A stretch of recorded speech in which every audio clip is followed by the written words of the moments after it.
What's going on, YouTube? This is PC.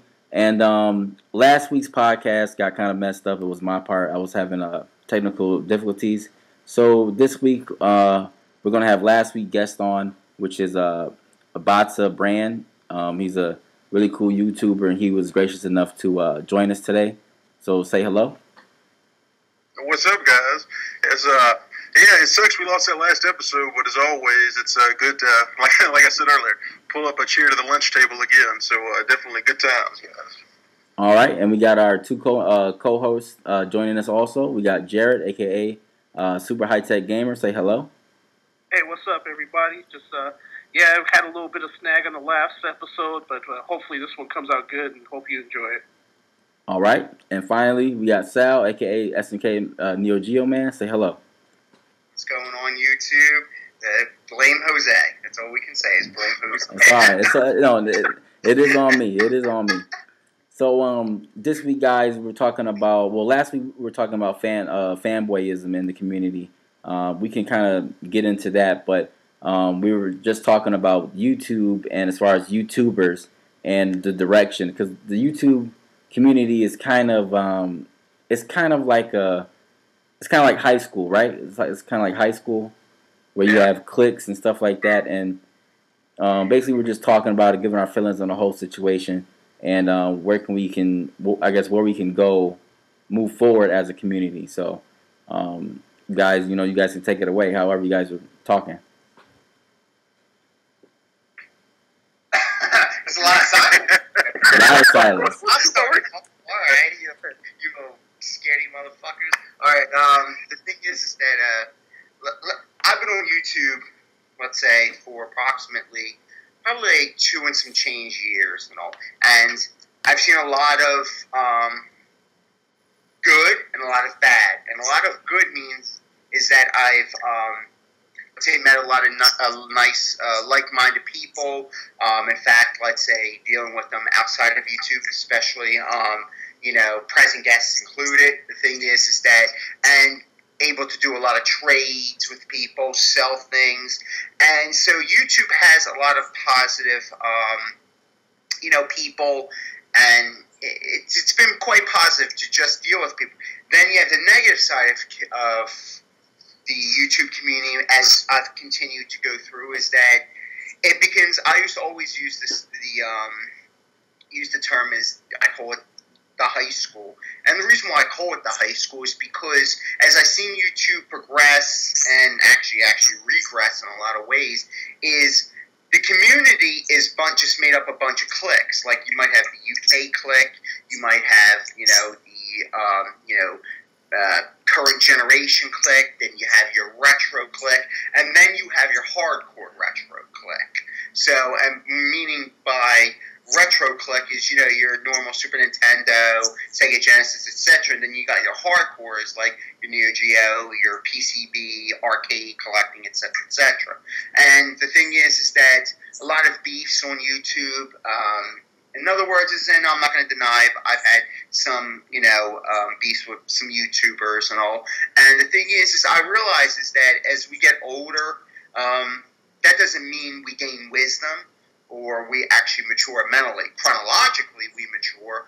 But the thing is that a lot of times I've seen YouTube that it's a lot of bullshit, just like high school and all. You just got your friends that you hang around with, and that's really about it. But the so-called community, it's a community as in a high school, in the sense that we all go there, but we all go our separate ways into our little cliques or our clans, and sometimes that causes beef. And the thing is that sometimes people who actually do produce excellent content or should be recognized aren't, because they're not part of those cliques. And that's where YouTube has its downfalls, because of the gaming community and because of Google allowing the AdSense revenue. So anybody and their mother can jump on here and fucking throw up a game and be like, I have this game, pay me money. As far as, because back in the day, like I stated before, in order to get, money from YouTube, you had to be like a superstar. You had to thrive, let's say, as like the angry video game nerd. Now a lot of people come into these come into YouTube expecting to be partnered or have some sort of ulterior motive, which is actually pretty sad because, you know, it can be a really good group, but there's a lot of immaturity in the community, but there's also, you know, a lot of good people too. So, and then you find out from YouTube you're friendly with everyone but friendly with none, and when it just comes down to is it's just if you can meet one or two good people then off of YouTube that you communicate outside, then I think you actually got what really YouTube is actually about. Okay. Botza, you got any comments on that, man? I agree. I mean, Sal pretty much nailed it. I think the whole high school clique mentality definitely makes sense. But, I mean, I'm going to try to keep it broad because there's like a lot of different spectrums. But overall, I don't think getting into it to monetize or to try to make a living off of it, I don't think that's the way to go because I don't know, like now it seems like everybody's trying to make a show or trying to make a go of it, which is cool, that's their own thing. And we were all inspired by the Angry Video Game Nerd. Like I was telling you guys earlier, like Johnny Millennium, when he put himself on camera talking about these games, how passionate he was, he really put himself out there because like we were talking about that stigma against gamers, about people that might not be into the retro scene in our real lives, and you don't want that negative stigma, and especially, we're not the type of guys to get on there and, well, it's weird, it's like this online. It's like, some people gush about the games, very passionate, you know, sometimes over the top, sometimes not, but it's passionate, it's the legit feelings though. But then you got the other end of the spectrum, you got fuckers that just go on there and brag and just show off shit and really don't contribute anything, and it's kind of like that whole what to collect question, but let me get back on on subject, man. I guess overall, like I said last week, but you know, I guess the listeners they're not gonna hear you that, but it needs to be community. Just needs to be about just nostalgia. Well, hold on, can you guys hear me? I'm hearing a little bit of static. I can hear you. Kind of low. Okay, I didn't know if you guys were trying to tell me you couldn't hear me. but yeah, you got the nostalgic factor, and then you got the recommendations. Like, Sal, your channel, not to be blowing smoke up your ass, but it's a great example because it's basically you showing off your collection and you giving recommendations on the game. And I'm sure people give you shit about the stuff you own. I mean, even the whole, you know, it's all jokes and good humor with the whole Daddy Warbucks and Scrooge McDuck, but it's not like we're jealous of your collection. If anything, like, we're proud that it's you of all people that's got, like, all the fighting games. You know, it's not like an envious thing. Some people are caught up in that shit, and that's just kind of petty.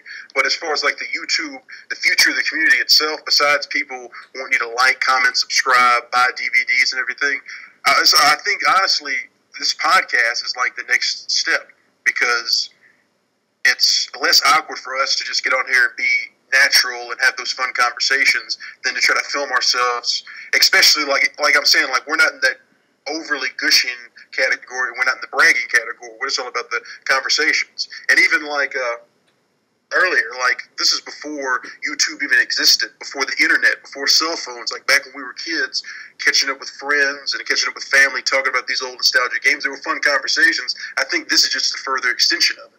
And like you said, if nothing else, it's cool to meet new people and, like, you know, good humorous friendships because, you know, some people might not get the retro scene, but I don't know, I'm kind of rambling now, guys. Anything?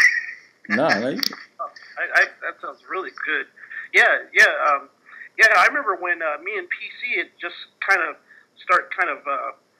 talking to each other. We're talking about a podcast of doing a game, you know, gamer's passion. I remember we're both passionate, you know, gamers. You know,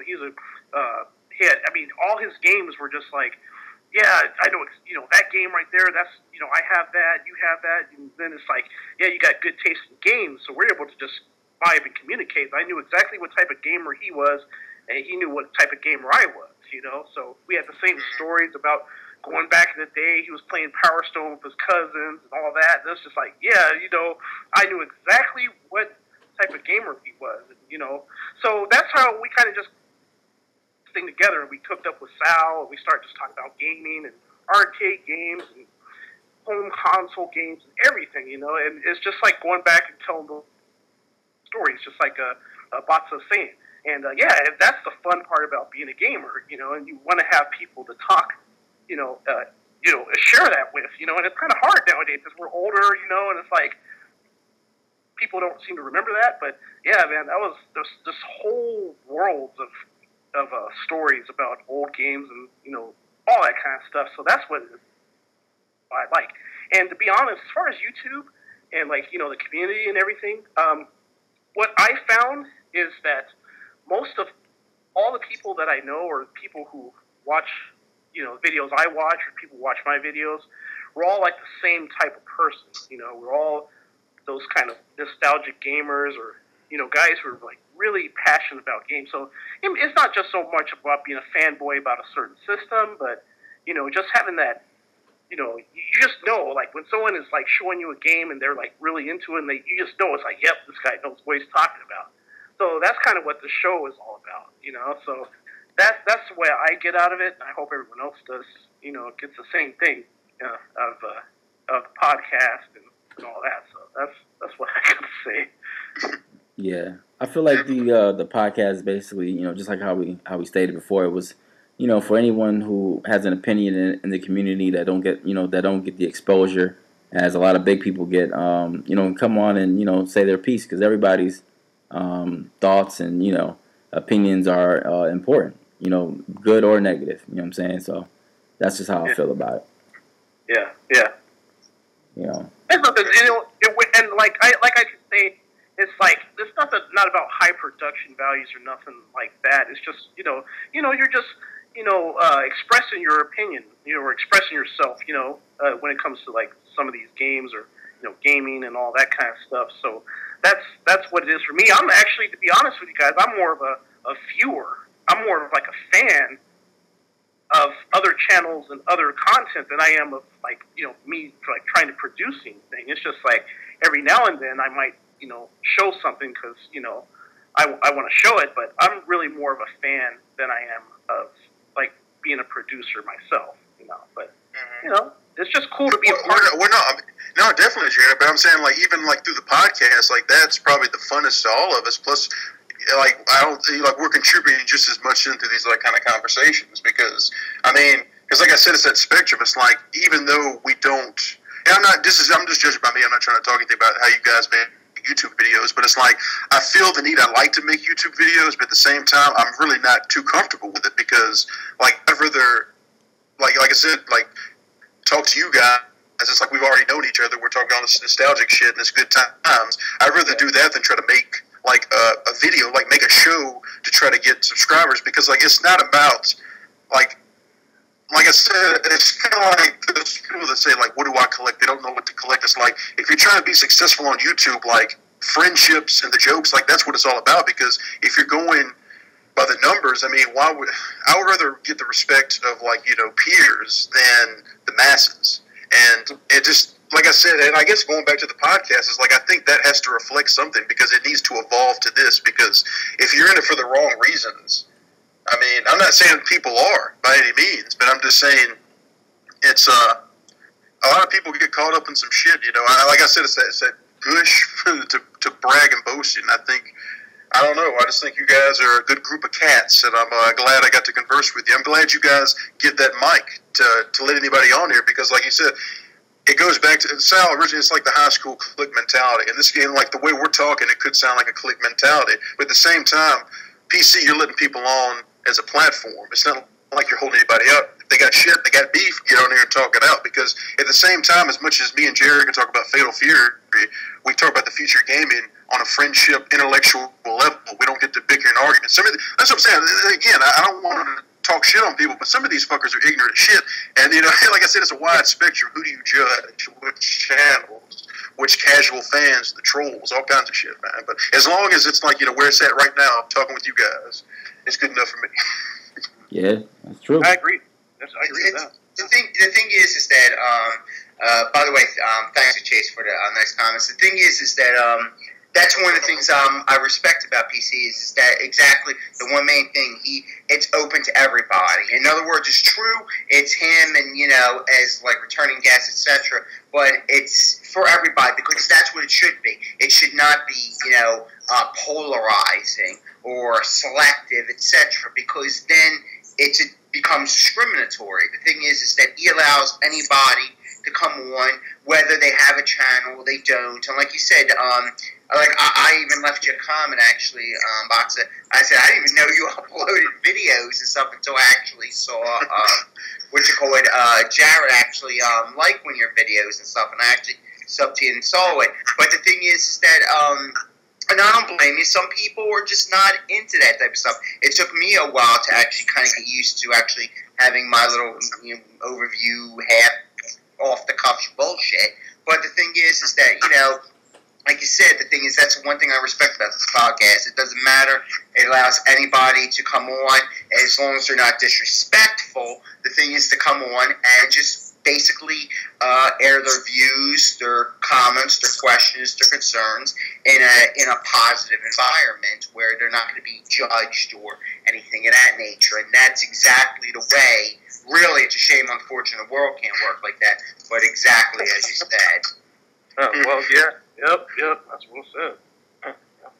That's another thing. I think you guys said it before. That's one point I wanted to make, but I kept forgetting. It's like, shit, like you guys know my name's Chase, but the reason I go about Botza because I guess that's how people would know me online. But, this is just, I'm putting myself out there, but at the same time, like, we've all got real lives. It's like the world's got enough bullshit in it, when you're going to get online, you're going to talk to people about your hobbies, be straight up with them, be legit. Why even bring bullshit into that, Because I'm saying, bullshit's the glue of the world. I'm not saying anybody here's bullshit, but I'm saying we all deal with it in our own lives. When you come on to talk about your hobbies, why does that shit got infected, And it does in some categories. I'm not talking about any of you guys. I'm talking about the community as a whole, But yeah. there should be, and I think the best way to describe it is like it's positive energy. Spreading positive energy. And there's no reason for any kind of negative bullshit, especially over something insignificant. But I guess, I don't know, some people click, though. Yeah, some people feed on negative energy, some people feed on good energy. I feed on good energy. So that's what I found with, like, a lot of the guys on the community, who are into gaming, I could just, you just feel it. It's like, when someone is, you can even tell by what type of message someone sends you, what type of person you are. If they're legit or if they're being cynical, so that trends, so yeah, but for my experience, the YouTube community has been really good. It's been really positive. It's been something that really has been a positive part of my life, and especially this podcast, so yeah, I'm just glad that, we got guys like in the audience who are just like us. So that's what, Yeah. Definitely. All right. Well, let's switch some gears. Let's try and talk about one of our topics today that we had on last week's show, which was fanboyism. And we were getting into that. What's the as far as what was like the worst group of fans in the just gaming community, not even YouTube community. And I think we came to the decision of Neo Geo fans. So. I mean, and I'm not talking about Neo Geo fans. I'm talking about Neo Geo elitists. Yeah. So, we'll let Sal do the first punch at this because Sal was very informative about the information that he gave. So, take it away, Sal. All right, thank you. The thing is that, like I said, I try to be a pretty reasonable person. I understand, how people are proud of their collections. But by the same token, for fuck's sake, it is not that deep. It seems that as time went on, people who collect Neo Geo or like the, how would they say, the hardcore retro stuff like that, they're just a bunch of fucking assholes. I mean, the thing is that whether it be on the Neo Geo forum or on the Facebook page, now granted, it isn't every single person, so I'm not lumping every single person into it. But a good majority of them are pieces of shit because they think that because they own this plastic and full of chips and boards and shit, that they're some, magnificent person. And the thing is that a lot of them are not. A lot of them are very much braggers. Now, true, you do need decent income to keep up with Neo Geo because, especially if you're trying to collect, it's really hard because it takes a pretty fat wallet, determination, etc. But the thing is, a lot of the ones that I did meet especially a lot of ones I try to stay away from, are just a bunch of fucking assholes or braggers. And the thing is, and there was a person I dealt with on eBay, like I was talking like last round, a female, and I was buying some games. I bought, that's when I got Samurai Showdown 5 Special off of, and I got Art Fighting 3 off of actually doing a transaction outside of eBay. I'm going to try and work on Last Blade 2. But she was talking to me that she was trying to go on there and sell a couple games, and the people were so ignorant and so rude to her. And this is a female gamer. Now, mind you, you don't have, I mean, people, they're already ostracized in the community as it is, but here she is coming on trying to make a transaction, you know, trying to negotiate terms, and she told me, she goes, she hates going on the forums, and so does her husband, because of how ignorant and rude the people really are. And I've seen the comments and stuff, and the thing is that it's a shame, because you know, if somebody really wants to get into Neo Geo or whatever, a lot of times they're turned off by it because of, they might see the negativity coming from this community, so why would you want to try and collect for this particular system if the people who are collecting it are, you know, assholes? And the thing is you could be labeled as that also. So it becomes one of those things where, like, I deal with the people in the community, and I really don't. Like, the forums, I don't even bother with. Facebook, somewhat, but a lot of the people who I've dealt with are pretty ignorant. A lot of them are overseas, too. So the thing is that, you know, the prices they charge and how they try to gouge the people and certain favoritism that's there, I've seen it, and it's a shame because it corrupts the collecting. It corrupts the whole entire enjoyment that you would get out of collecting, because knowing that these people are jerk-offs, and a lot of them are trying to police the community because they know that how rare or uncommon, and that they can charge the money for it, and that if it isn't in this particular condition, that it has to be off the fucking presses, and all sorts of dumb shit that these people do. It's unreal. Like, I've never seen it before. As long as it's in halfway decent condition and it's whatever and the price matches the condition, I'm good with it. But these people are just complete jerk-offs. And I'm a person who deals with Neo Geo all the time. And when I sell my stuff, I try to sell my stuff at reasonable prices where people can afford it, so this way they can enjoy it. Because the purpose of the collecting and doing all that is to pass on and preserve this stuff and allow others to be able to collect for it, not just hoard it and just for yourself and just consider, you know, I have this because this is such a high price tag, because otherwise you're just a dickhead. Yeah. And my thing is that allow others to enjoy it just as much as you do. Of course, everything does come down to supply and demand, don't get me wrong, but by the same token, though, you shouldn't, you know, kind of like ostracize people or try to deter people from trying to collect, or try to make yourself better than thou because you have, you know, particular rare games or whatever it may be. Because at the end of the day, you know, that shit can either drop in value or that shit can just not work anymore, and your investment or whatever is going out the tube. And I noticed when people do show certain games that people won't comment on them, but when there's some sort of beef in that community, everybody will jump on it. So you start to understand and see who the jerk-offs are, and you learn to stay away from them. So once again, it comes down to just dealing with maybe only a select few people, and that's it. Because it's kind of like YouTube, but in a different sense of, rather than making videos, it's chat boards or whatever type of forums you want to call them. But as a person who's into Neo Geo, I'm going to assume that they're the worst because of the amount of money that's put out for them, and because it's an underground kind of like cult society, and, you know, it like there's some fucking Freemasons or some shit. In other words, I can imagine these motherfuckers in the hoods and fucking, you know, sitting around this table and shit, like they're all Republican and shit. You know, it's like one of those things where it's kind of like weird, and you know, I stay away from that because that's not how I look at my collection. I'm proud of my collection, don't get me wrong and all, but by the same token, it could be here today, gone tomorrow. it's, you know, it is what it is. All right. Well, Jared, what do you think, man? Yeah, well, the thing about, like, just like Sal was saying, Neo Geo stuff is, it's real, it's ultra niche. It was not affordable back in the day.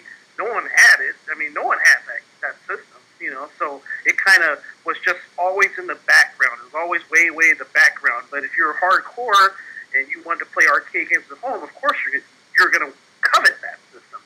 So whatever kind of way you were able to do, you know, you would have got it.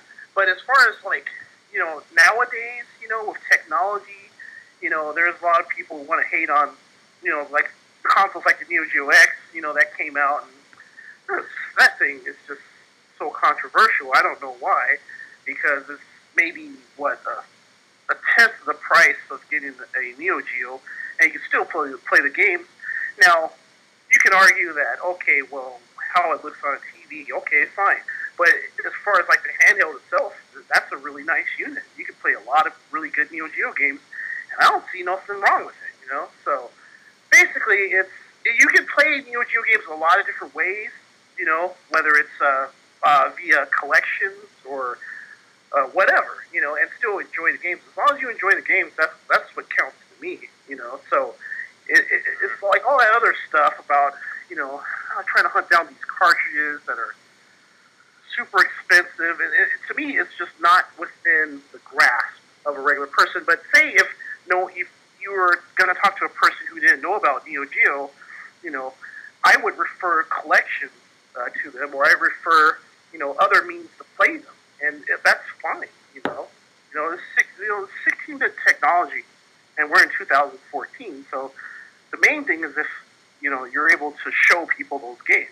You know, whether they like them or not, you know, I love them. I'm a fanatic just like Sal. But, yeah, it's just, to me, it's, you get down to all that other stuff, and you're basically a collector, and your games are museum pieces. I'm not about that. I'm about enjoying the game. So that's my 2 cents. Okay. Botza, what about you, man?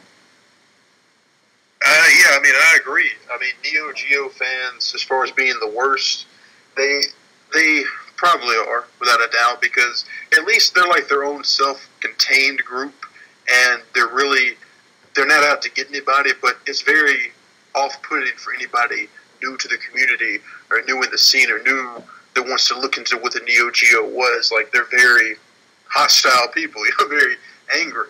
And you guys, in this podcast, like I said before, the reason I found this podcast is because I got a consoleized MVS from a friend, Strider Freddy, who again goes to show the good nature of the community aspect, and then looking on YouTube, finding this podcast and seeing that you guys were completely 180 and down to earth and not being, you know, hostile. But on the other end of the spectrum, I guess, I would say Nintendo, but probably Xbox fanboys now, and because they're not as angry, but like say Xbox One falling behind PS4, I get tired of this shit. I don't give a shit. Like you said, it's all about the games at the end of the day. Xbox fans, and like I'm a Nintendo fan, but I'm saying like the real hardcore Nintendo fans, I just don't like hearing they're way too defensive. You know, it's like you can't talk straight. That they're trying to defend that shit and tell how it's up to specs and everything. And like personally, I don't know. Like, I'm pretty sure you guys don't know this, but I've never owned an Xbox system. I don't have anything personally wrong with Xbox, but as like going back to the Lost episode we had, I told you guys, like, you know, luckily back when I was young, I was able to have the Nintendo, Sega Genesis, and Super Nintendo. You know, I had both. It was all about the games, luckily. But then a couple Christmases later, I got the Sega CD, and that shit was the worst. You guys know about the shit shark and all that crap. And the 32X, I never really got into. The Saturn Overlook, Dreamcast Overlook. Basically, what I'm saying is I wasn't as hardcore. I don't hate to use that term, but I wasn't into gaming as much. But when the PlayStation 1 rolled around and Resident Evil and Metal Gear, those games really, like, I was like, shit, we're going to this level. They got me back into gaming, but I was more casual. I stuck to PlayStation because of the Resident Evil and Metal Gear games, basically, because you couldn't get them on an Xbox. So I'm not really up to date, you know, current means to buy. And, you know, have 2 or 3 modern systems. I had a GameCube, I had a Wii, and a PlayStation, 2 modern consoles at once. I thought that was enough. I didn't need the extra edge. And plus, like I said, that was back when I was more casual now. But going back to a couple of years ago when I got the, you know, when I got into Neo Geo full steam. That just goes to show that I enjoy the 16-bit era more. It's not like all nostalgia like Sega Genesis. It's like I like, especially with Neo Geo, because we said like, again, last podcast, so you were saying like, which is surprising to hear people don't appreciate sprite-based graphics anymore, like these young shits. So they want the 3D models and everything. But like, it just goes to show it's like that's the era. Like I grew up with it, sure, I'm nostalgic with it, but I like that style of gameplay. I think it's like all about like basic gamer fundamentals. Like Castlevania 1 on Nintendo, one of my favorite games. That game's hard as shit, but it tests, your basics. Basic, platforming, I guess. And it's just, I like that style of gameplay. I like modern stuff too, but like I said, the whole point, the reason I said all that is because I haven't owned an Xbox system. I don't have anything wrong with Xbox, but I remember I had to listen to this shit all back in the day about how Xbox was better than PS2, how much it was closer to a Windows and Microsoft machine. Like Jared, it's all about the games, It's just, I don't know, I guess that's what I'm saying. I can see the hatefulness of the Neo Geo fans, but also, I gotta admit, the hardcore fans of the new stuff that are way too defensive kind of piss me off sometimes. And then again, it's like I fade out. Like I don't care. I'm so content with the back catalog of like Saturn and Neo Geo titles I missed. Because hell, back in the day, like by the time Neo Geo's arcades were closing, I never really knew a Metal Gear until like 2 or 3 years ago, guys. Like the red cabs were gone in arcades. It was all about like King of Fighters 94 back in the day. But like Metal Slug, Last Blade, I told you guys that game just impressed the hell out of me.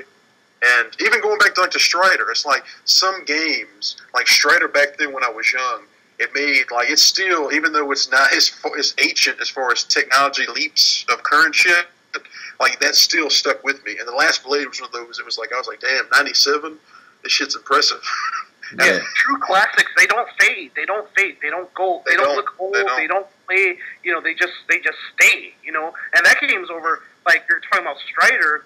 I played that game back in 1989 when I was probably 13 years old or something like that, and I still play that game at least once a month. I mean, it's just some games are just like old records or old songs. You're just like you just gotta play it. It's a classic. It doesn't age. That's a true classic game right there, and a lot of them.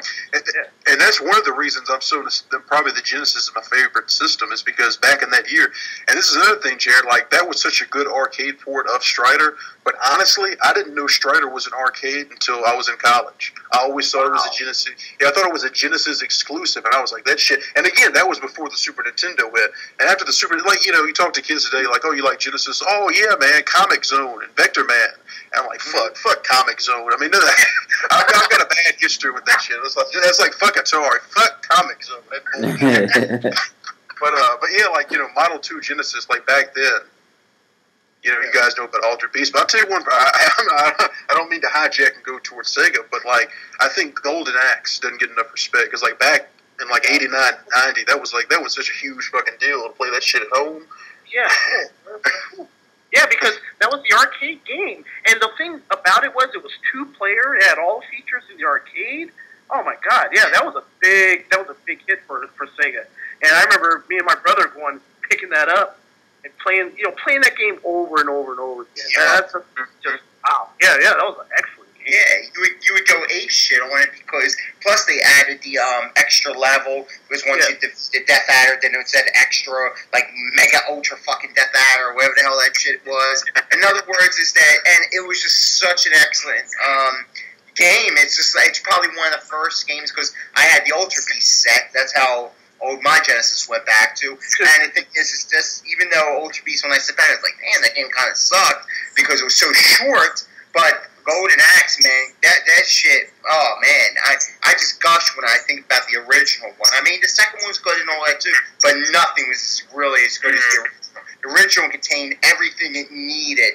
That made it, and it's well worth the praise and everything that it gets. And I think it is underrated to some extent because a lot of the kids, they can't respect things like that beat 'em up genre or the hack and slash genre of games like that actually led the way or paved the way to a lot of games as we see today. Because if you look at a lot of games that are hack and slash weapons and things of that nature, let's say.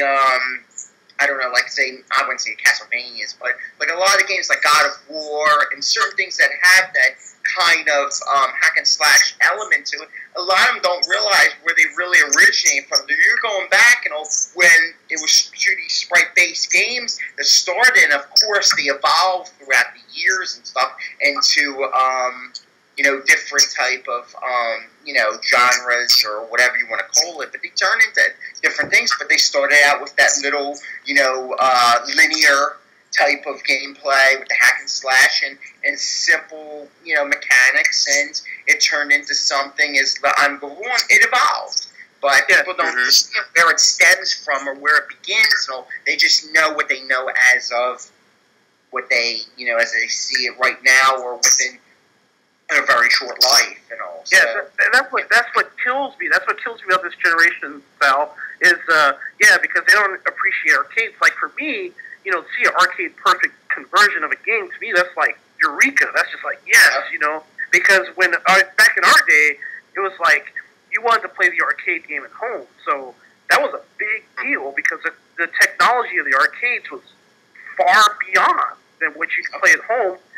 So if you were able to play a good arcade conversion, that was a big deal.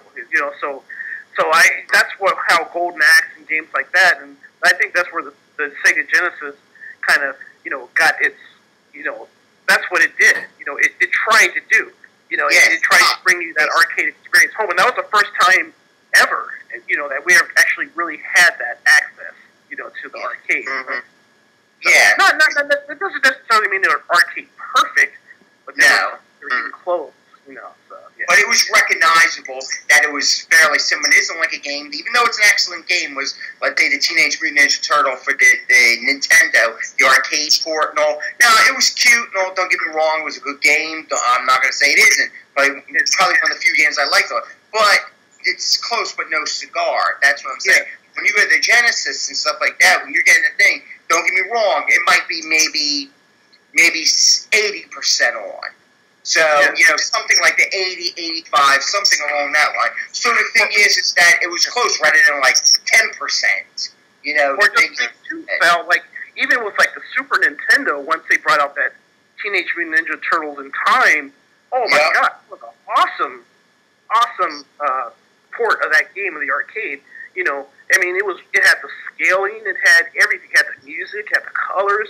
Yeah, so with like the 16-bit systems, you're getting there, you're getting the arcade experience, or getting close to it anyway. Yeah. Even the technology gulf is still big, at least you're getting close to it. That's what I coveted as a gamer in those days. I wanted to have the arcade experience, So. Well, let me ask you guys a question. What do you think, as far as competition-wise, like when were you most excited, I guess, to play video games? Like what era really had you, I guess, hooked? That you knew that this was more than a hobby. This is more kind of like a lifestyle. 16-bit. I would say 16-bit. What about you guys? 16-bit. Because what, Nintendo was good and all, but the thing is that Nintendo. And the sad part is that I started out with Nintendo because that was my first console. I didn't have the 26, the 26 shitty 100 and all that other type of stuff. I had that fuck Atari again. But the thing is that, but I don't have nostalgia for Nintendo stuff because even as a kid I was like, well, this is better than whatever, but it was still the arcade that always, it always impressed me or I, was in awe of because of the style of graphics and things like that. Because I used to like drawing the different characters and stuff. And the 16-bit was actually bringing what you could kind of see in the arcade home, and that's where it really began the passion and all for these games and all. But the Nintendo was cute and all, don't get me wrong, but it was no arcade by no means. And this Genesis, the Super Nintendo, trying and bringing things closer to home, especially like the Street Fighter games and things of that nature that were starting to come, making ports and things of that nature. That's when you can start to really appreciate gaming rather than just seeing, a couple little pixels put together. Or now you can actually see, real characters, facial expressions, and really, drawn and things. You can start really seeing it evolve, and the passion really starts beginning. you can identify with the characters, let's say, especially if a particular movie like Aladdin or The Lion King and things like that. And some of the best Genesis games were actually a lot of Disney-ass games and all. And the thing is that it was really cool, and it really got you involved into it. And I was like, wow, this is something I can see myself doing for a minute. Yeah. Now, PC, what was your first introduction? I'd say to 16-bit. You said you had a Genesis first, or you had a Super Nintendo? Oh no, I had a Genesis, and a friend that lived down the street from me had a Super Nintendo. And so whenever he gets a new game, he would come and get me, or whenever I get a new game, I'll come get him. And I remember one of the first games I was playing on the Super Nintendo was Clay Fighters. And I, the game is crap, but I mean, back then, I fucking loved it. And just 16-bit, I was really excited for. But really, my favorite generation is probably the 32-bit. Wow, yeah, that's my second one. Yeah, 32-bit. 32-bit. But having the Genesis and playing, one of the earliest memories that I can think of when it comes to gaming was I came over to my grandmother's house, and my uncle had a NES, and he was playing The Legend of Zelda. And I was just kind of like blown away. I'm like, Uncle, what is this? And he just got it and everything, and he was playing it. He wouldn't let me touch it, being an asshole. And he put that on, and then after that, he put on Ninja Gaiden, and I seen the intro. Oh, wow. And oh, my God, yep. Yeah, and I was blown away. I had like a little He-Man figure in my hand, you know what I'm saying, because I was a kid. And seeing that, and then he let me play, eventually, a couple weeks later, he let me play Mega Man 2. Oh, yep. He had you hooked right there. Yeah, that was one of the best 8-bit games. Yeah, so that was over, and then the Genesis had, just came out, and my uncle, every year, he would get Madden. Madden 93, Madden 94, like, religiously. And, back then, yeah, gotta have the Maddens. And then he picked up Street Fighter 2. That's what really got me really hooked into video games, with Street Fighter 2. Looking at the artwork, just in the manual. That's when we had, like color manuals and stuff like that.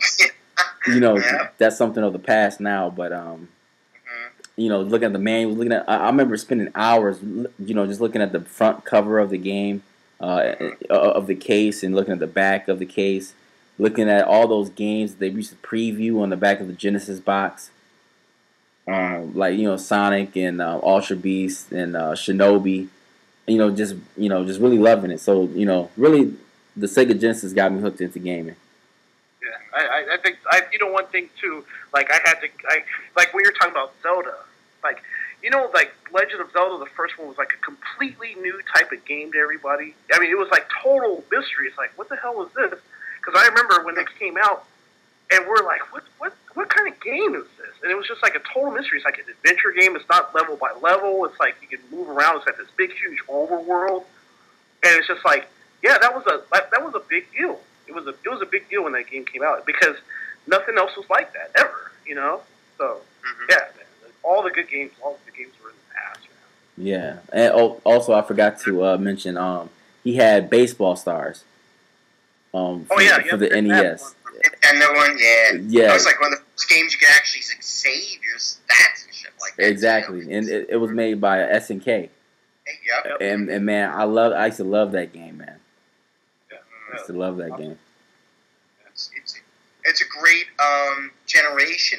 I consider that really as the golden age. Like, you'll never be able to replicate, that age again, because, I mean, don't get me wrong, we moved on to 32-bit, of course, like the Saturn, PlayStation, blah, blah, blah, blah, blah. The thing is, but that was a true age of, to me, as gaming, that's why a lot of people here on YouTube and things like that, they just fall into the character. Don't get me wrong, some people were into Nintendo stuff and all, but to me, it was a true, like, the golden age of the time of real gaming and stuff, because you could actually, you can see the passion forming and stuff, because, years prior, you had literally bleeps and bloops and all sorts of shit, so there was truly, I mean, certain arcade games that were passionate to people, like Pac-Man and things of that nature, but no, it wasn't until really, kind of like, this new age of Aquarius type of thing coming out, where you have, these super systems coming out because so radically different, only a few years prior, and it did change the way of gaming, and unfortunately, gaming moved too fast, I think, in my opinion, but it was an excellent, start out or an error to be in, I believe. Yeah. Nowadays, the game has to cost like $10 million. It has to have $30 million, $20 million to make a game, make a single game, and if it doesn't recoup, goodbye. That studio's gone, dude. It's like, yep. Well, yeah. You know what? I mean, it's a shame. The problem with the whole thing with this new generation that fucks up, and I have to blame the gamers 100% for it, is they accept shit. If you accept shit, you get shit. You get broken games. You pay full price. Now, true, pricing is okay. It's fine because it's been kind of steady. I mean, considering what we used to pay for Super Nintendo games, but they were much harder to make than, an optical, a CD disc, for these optical media. But the thing is that gamers are allowing shit to happen that years ago when we were children and all, or teenagers or adults, whatever you want to say, the thing is that if something was fucked up, we voiced our community, or the game magazine gave it a really bad rating, they would have to go back to the drawing board and try again and again to try to get it right. Now there's no incentive to try to get things right, because people accept garbage, and that's what they're delivered, because it's that old motive of the thing is because the executives say, it's just that whole let them eat cake. The thing is, just give them just junk. They'll pay for it, and that's the sad thing is because you're falling into a trap and you're damaging the whole gaming industry by allowing this. But years ago, you did not. If the series kept on getting shitty after a while, the series was either dropped or the company, tanked because of to try to keep on releasing the same thing, and it was. People just didn't like it or got bad reviews, etc. Don't get me wrong, magazines were always swayed by money anyway, but by the same token, though, you couldn't allow garbage because people would speak up and say, we don't want this, the game is broken, it's done, we won't support the company, or that they would have to make a true sequel and make the game better. And all. Nowadays, that's the problem with this gaming industry, and I don't understand the fanboyism that goes on, because in both platforms the games are shit because they're all broke and they're all released, garbage. That back then you didn't have that, and if it came out garbage, people knew about it and they stayed away from it. Revenues got lost, etc., etc. One thing I gotta ask you guys: what do you guys think of? Okay, we're gonna go to the modern games. PC was talking about E3, but do you guys think that there is bias in the game industry today as far as what game is hot and what game is not? Of course. I don't keep up with it well enough now, but I don't read any current magazines. But years ago I did get Game Informer through GameStop, which I guess that was just extra because they got me into buying that bullshit card or whatever. But I'm sure they try to manipulate the market. And I don't know, guys. I mean, it's like the same shit's going to keep getting pumped out. Maybe people will wake up and realize it sooner than later, and there won't be a crash. But it's just scary because I know Capcom's not in the red really, but you look at Resident Evil 6, and to me, the game wasn't terrible. It had a great soundtrack, but it was a disappointment from a gameplay and a potential of storyline. It just seemed like it was trying to be a jack of all trades and master of none. It was like Capcom was trying to make us something we thought we wanted, or what the mainstream wants. And and you guys know from the '90s, Capcom used to be just the magic makers. And it's a shame to see companies, if they're not making Call of Duties or they're not rehashing the same shit when they try to take chances. Like, hopefully they can get their shit together and make better chances. Or, I don't know, if there is a game crash, I think it will still survive through the retro market, obviously, but I think then it'll give a chance for indie developers to rise up, or some other kind of, besides, because like you were saying earlier, like budgets of games at E3, and it costs millions of dollars to make these games, that's fucking nuts. I mean, I don't see where it's all going. I mean, I know it's a mainstream operation, but, Really, it comes down to, Well, sorry to interrupt, Chase. The thing is, No, you're good. The thing is that the E3 and all, E3 isn't what E3 used to be. I used to follow E3 hugely back in the late 80s and the 90s because E3 is where the whole technology was shown, the newest system would come out, the newest game, etc. Most of the time, everything now is just how much the money, whatever particular games company, whether it's Rockstar or what that was, it Activision or whatever the hell is around nowadays. The thing is to pump out the money to make these displays and things of that nature, and it's just not there anymore. Things like that don't entice me anymore because you don't have the competitors anymore. Because true Nintendo and all, because I don't think Nintendo will be attending E3 either. So really, it just comes down to the fucking PlayStation and Xbox One.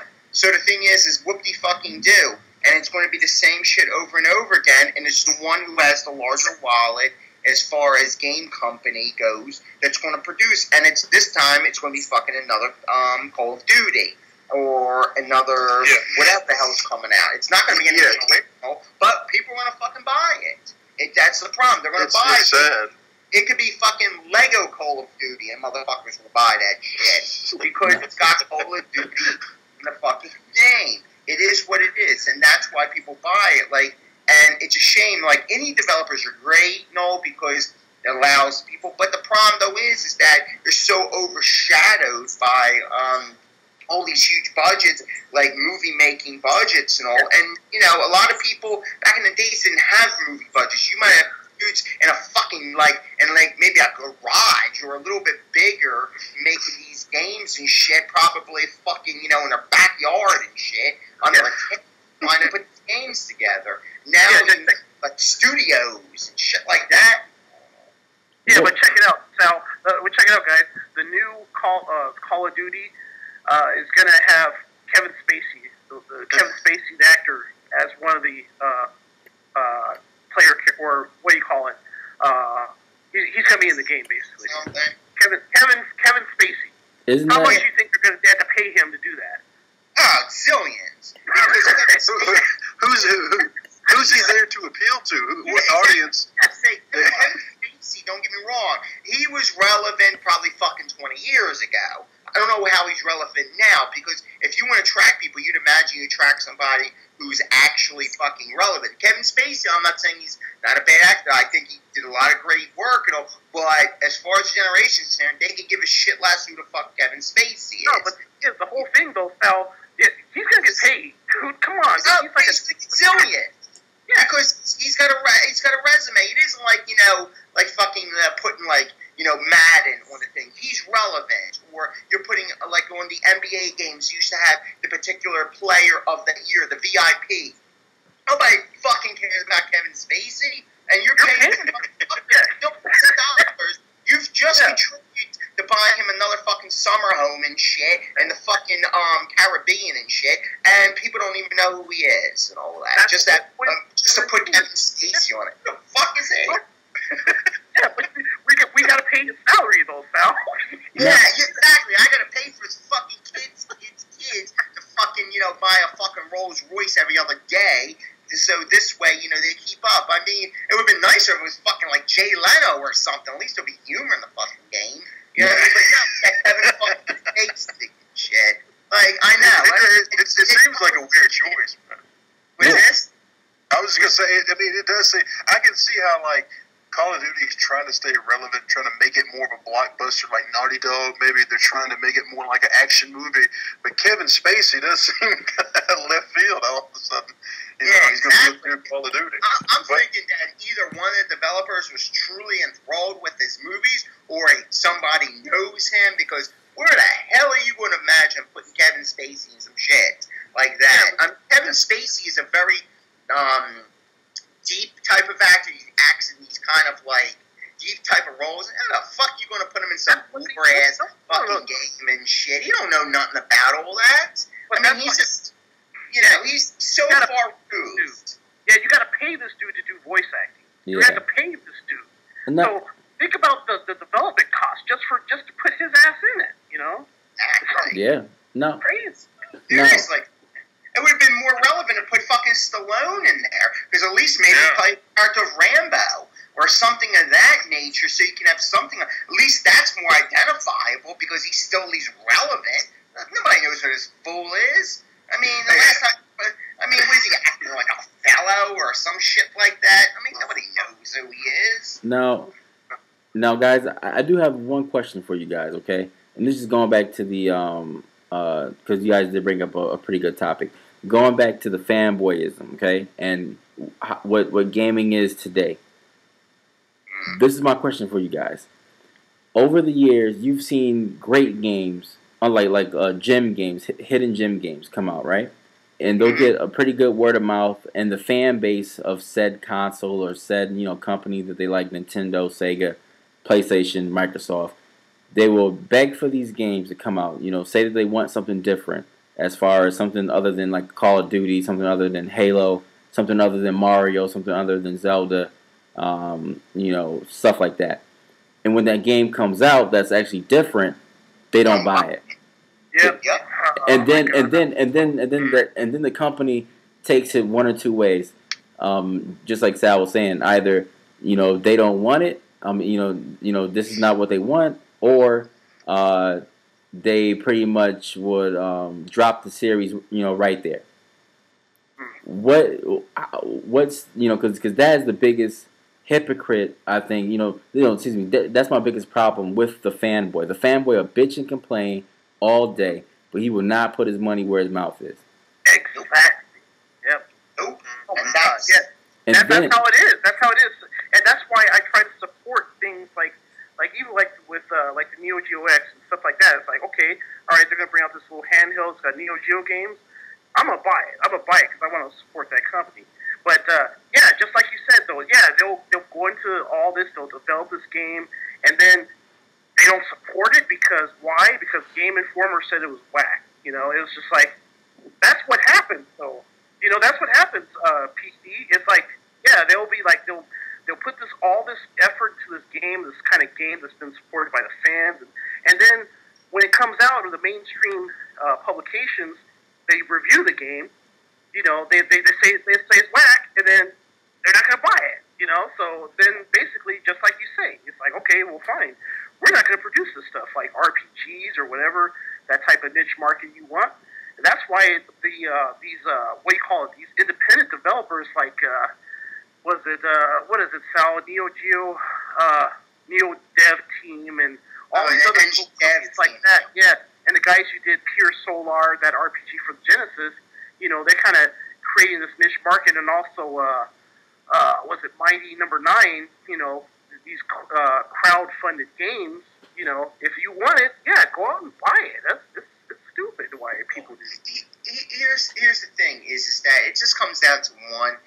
Gaming magazines I've never fucking trusted ever since I dealt with EGM, because them motherfuckers, if you ain't lining their fucking pockets with fucking dough, they don't give a fuck about no shit. You gotta contribute, because I've noticed that in a lot of games and as time went on, I'm like, god damn, these motherfuckers are like politicians and shit, like lobbyists. The thing is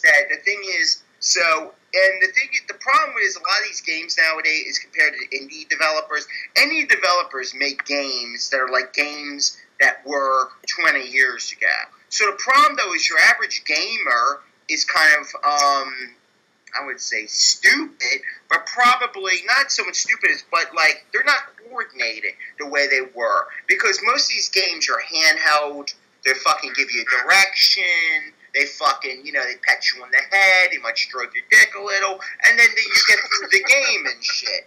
You get an indie developer that actually puts out a fucking real game and shit. That motherfucker can take you fucking forever to beat. It's difficult. It takes time to memorize, and it's not multi-platted the fuck up to go camping and diddle your friends and shit with. In other words, here you got games that are really have that nostalgic feel and stuff. And the problem though is that people don't know how to play them because they're spoiled and they just don't have the movie budgets with all these different fucking deaths and characters and fucking especially in GTA 5 and stuff. Some people are just out and out sadistic. Like, they feel that they're part of these characters. When these little cartoons or indie developers making these games like they were years ago, like the NG Dev team, people do support them, true, but the thing is that the majority of people won't support because they don't understand those games. They make sprite-based games. They make them based upon they were, yesteryear. And the thing is it's a hardcore niche type of thing where people can support those type of games, but your average gamer doesn't know, because those games are fucking difficult. You ain't gonna beat them in one sitting unless you're some kind of gaming god, or you're cheating your ass through the thing. The games nowadays, you can beat through because, it tells you where to go. It tells you how to. It reminds me kind of like, like the military. You don't think, you just do. You just keep on going through and through and through. Whereas the other ones, you got to strategize. You got to sit there. It might test your patience a little bit, and it's not what we are. It reminds me, like I talked on many podcasts ago, when they did the Mario fucking test, where the majority, 90% of the people couldn't make it past the first fucking Goomba because they didn't understand the mechanics of 2 fucking buttons, and it wasn't telling them what to do. They had to think for themselves. Oh, wow, that's an excellent point. Yeah, that's the whole thing. Yeah, because back then, if you think of how video games evolved, even from games from like the 70s and the 80s, or the arcades, it basically was really about hand-eye coordination and like skills. I mean, you have to be skilled. Like if you went to an arcade and you saw someone who was really skilled in an arcade game, all of a sudden there'd be a line of people that would form around you. There'd be a crowd of people watching you play because, oh, dude, this guy's good. It's a big thing. It's just like watching a good tennis match or a good sporting event. You're like, oh, wow, this guy has scored this much points, or he's on this level. He must be good. So people would like actually watch that person play. So like in today's games, I don't think that's there as much. It's just like you're saying. It's more about holding your hand. But yeah, you can increase the difficulty. You can do things like that. But yeah, I think that kind of gaming is in the past, so which is a shame, it's a shame. I mean, especially like you said, like you can bump up the difficulty, but a lot of these modern games, like you said, like you run in the quarter hide, regenerate your health, or they hold your hand too much about the game.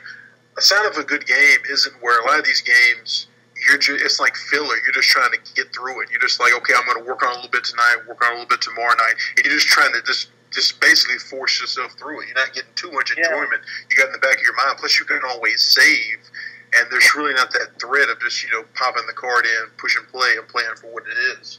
And hopefully things will change past that. But it's weird. It's like the blockbuster approach.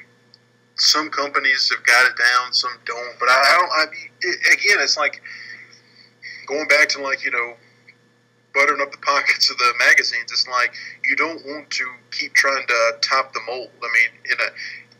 If people are going to keep trying to make these interactive movies, motion pictures, or they can keep trying to make full first-person shooters. But no, even back to E3, like, you guys, I didn't know Nintendo wouldn't be there, but it makes more sense with the Nintendo Direct. And honestly, I think that's a good move for Nintendo. And honestly, E3, I've known people that take off of work and used to watch that stuff live. Again, like I said, I'm more into the retro now. Even I'd rather go back. The back catalogs got me satisfied. So people can call me ignorant and lazy because I don't care too much about the modern stuff. But the same token, it's like Hollywood and blockbusters, remakes, reboots. I don't have the same hype anymore because I don't care. I'm just going to wait for the product. When it's in my hands, I can judge it then and there. I don't get caught up in the hype because half the time I'm disappointed. And even like E3, like when the Wii U was first announced, like I remember it was like 2.5, 3 years before the Wii U was announced to the Wii U being released. It just seems like E3 now, it's outdated.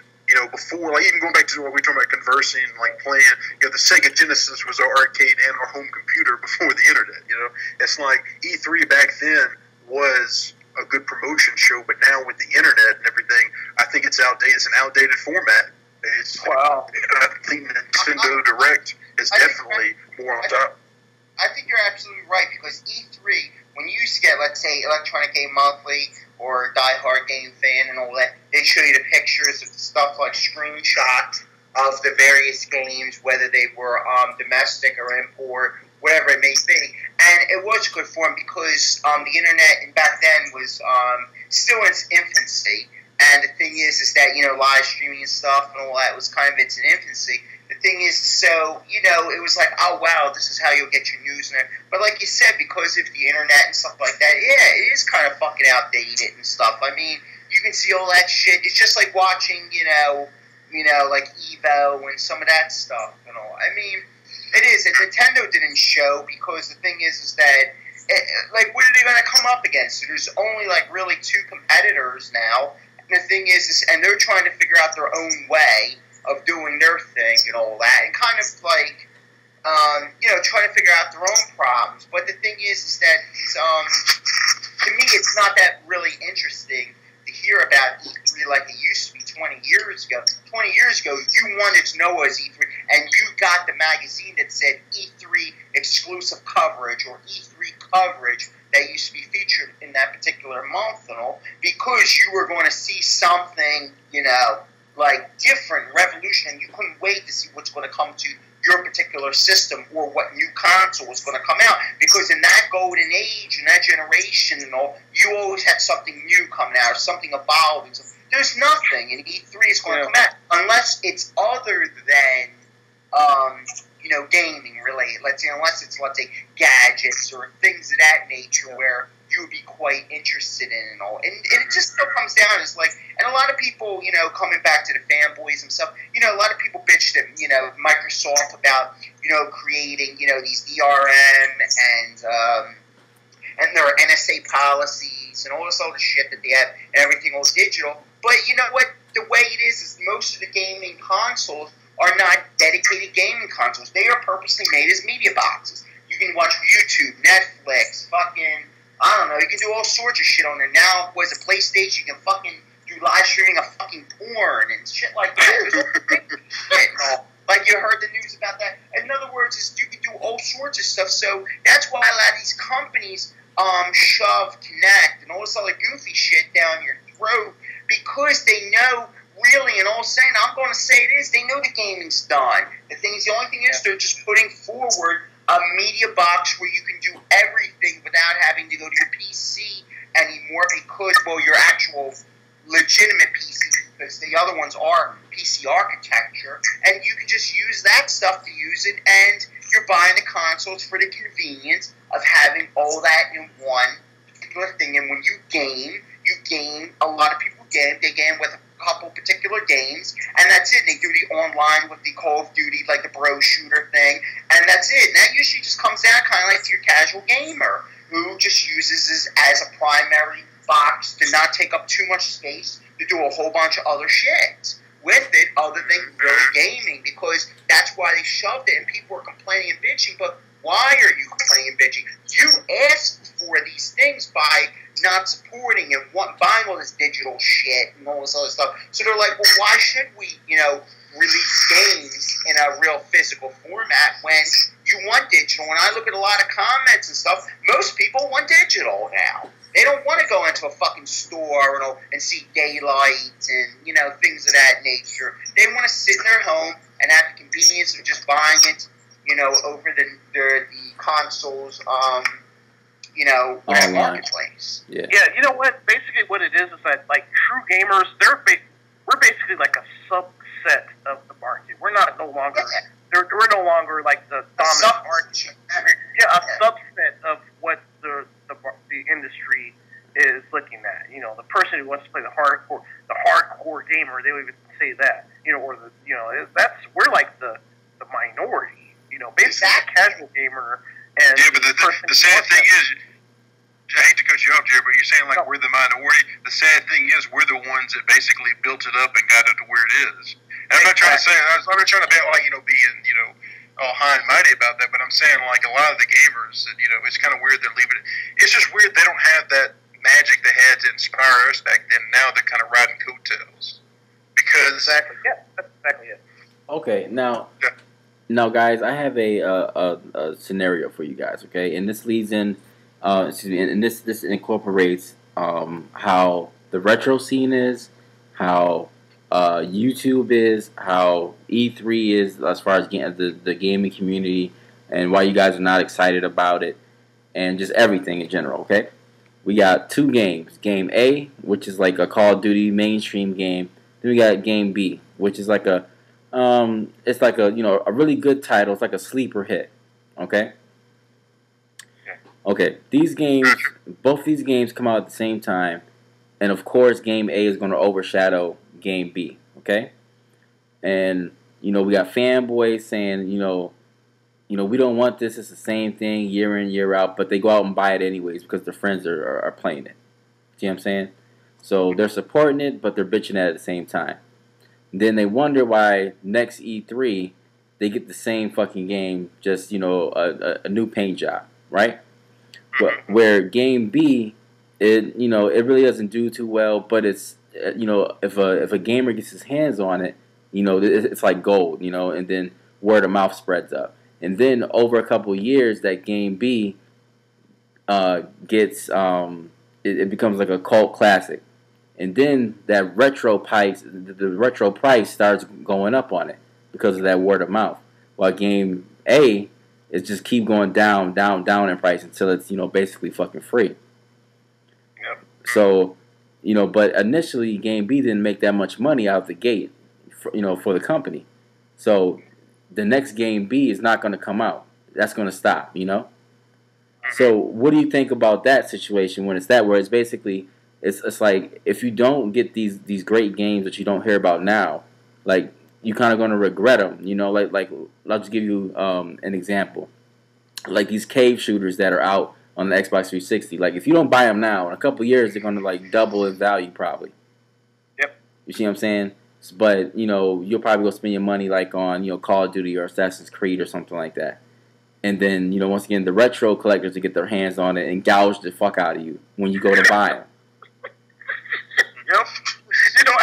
You see what I'm saying? I'm just being real. And then we have these bigger YouTubers and, even smaller ones making all these videos kind of like showboating, Game B, kind of throwing that shit in your face, like, and then you start having buyer's remorse on Game A. You see what I'm trying to say? It's like a fucking cycle. But then when E3, you got me, you got us older guys talking about, man, it's the same shit year in, year out. But maybe we didn't buy that Game B when it first came out. Now, just like Sal had to spend a pretty good penny on Samurai Showdown 5. Exactly. It's the same thing with me. I had to spend a pretty good penny on Panzer Dragoon Saga.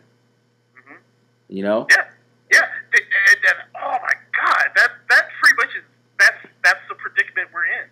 Yeah, because you can even see that. That's why one of the things I've been doing is I've been cleaning up, like going to GameStop, all the games.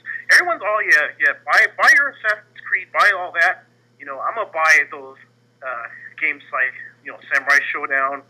I'm gonna buy like the Japanese fighting games. I'm gonna buy the Japanese RPGs because those games aren't gonna be around anymore. And just like PC said, 2 years later, 3 years down the line, people are gonna be like, "Oh, don't you know that they released that game for the Xbox 360? Go to your GameStop. That game, you ain't gonna find that shit. It's just you're not gonna see that. So buy all the A titles that's telling you to buy, but if you go and buy the games, the ones like you said that the gamers are going to collect, and then they're going to turn around and they're going to try to sell them to you at like ridiculous prices. Exactly, but then see what I'm saying? It's like you're constantly keep buying the same old game like Call of Duty every year, but you constantly complain about it. But you didn't take a chance on like Gunstar Heroes for the Genesis. You see what I'm saying? Yeah, see, Gunstar Heroes is like classic. It's timeless. Exactly. See, the thing that pisses me off about the new stuff is, honestly, people talk about, these guys with these retro games, these retro collections. For the most part, retro is still cheaper than the current stuff. Because, let's say, it's a monopoly on this damn Call of Duty shit. Because the only reason, in 2 years, those servers are going to be down.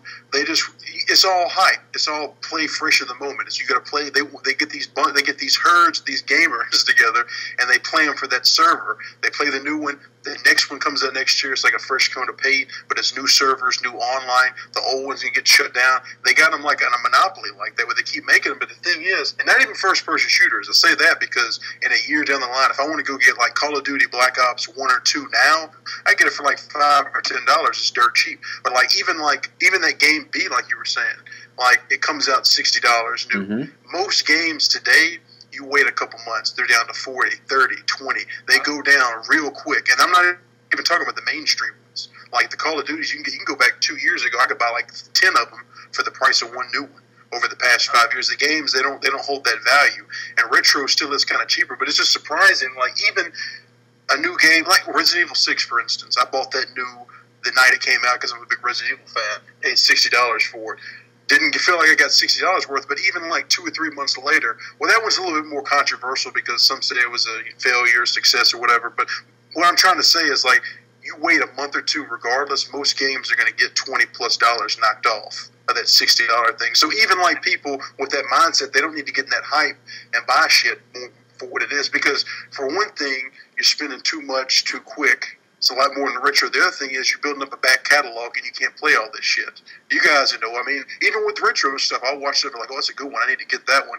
And even I'm guilty of that because you want to get some of this old gems before people start talking about them before the price goes up. Because like I tell you one, Jared, a game for the Super Nintendo called Run Saber. I don't know if you've heard of it, but like it was an Atlas game. Yeah, it's basically a poor man's Super Nintendo Strider. And luckily I got that one when I found out about it, but like people do reviews on gems and whatnot and collectability and all this nonsense, and the price goes up like $70, $80. Like Demon's Crest for the Super Nintendo, that's one I'd want to get, but the price is too damn high now. I mean, it's just, but anyway, back to more modern stuff. I'm just saying, yeah, it's that hype because it's not worth it. Like PC saying, like Game A is going to still, but even if you're in the masses to play those games, hold off a month and you'll get it cheaper. And those games are going to go to shit quick. And while you're missing out on Game B, you know, sure, that price will drop, but it'll probably drop again because it's now a bargain title they can't get rid of. But in 2 years, it will become a cult classic because it's a good game and it just couldn't compete. It goes back to that Hollywood mentality, guys. Like the $1 million budgets for these Hollywood games. Studios don't need that, but it's a shame because they can make a good game without that. And damn, this is coming full circle with all these magazines. I guess they have to be caught up in that shit to compete with the machine, you know? Yeah. For the and it's a shame. It sucks, too, because it jacks the prices up for the guys who are really passionate about the games. That's what really makes me mad. Just like we're talking about Musha for the Genesis, I think the last time it got cut off. Yeah, it's just like back in the day, no one was hollering about that game. But all of a sudden, you know, that's like the game to have if you have a Genesis collection. You know, it's like, I just don't get that. Why didn't you know, go for the game then, and then, you know, it'd be plentiful and it'd be a lot cheaper. But now it's like you got to pay a premium for a game, you know, that you weren't hyping up back in the day. So why are you trying to hype it up now? You know, it's like fuck you resellers. Well, Musha was under the radar back then because, like, a lot of the posters and the press they would do, it was kind of unnoticed. And plus, it had the stigma of being a bargain title. It never was, like, an elite hot seller. It always had that, like, being, like, a broke-ass title. And a lot of those, like, bargain titles back then weren't that good, but this Musha was one of those exceptions. But then again, it goes back to Earthbound. Musha's not rare. What I think the problem with that is it's a good game that a lot of people missed. And especially for me, because it came out in 90. And 90, like we were talking about, MPCS, our most 16-bit era when we loved games. Back in 90, you know, Strider, Shadow Dancer, Castle of Illusion, Michael Jackson, Moonwalker, like all that 16-bit goodness before the Super Nintendo.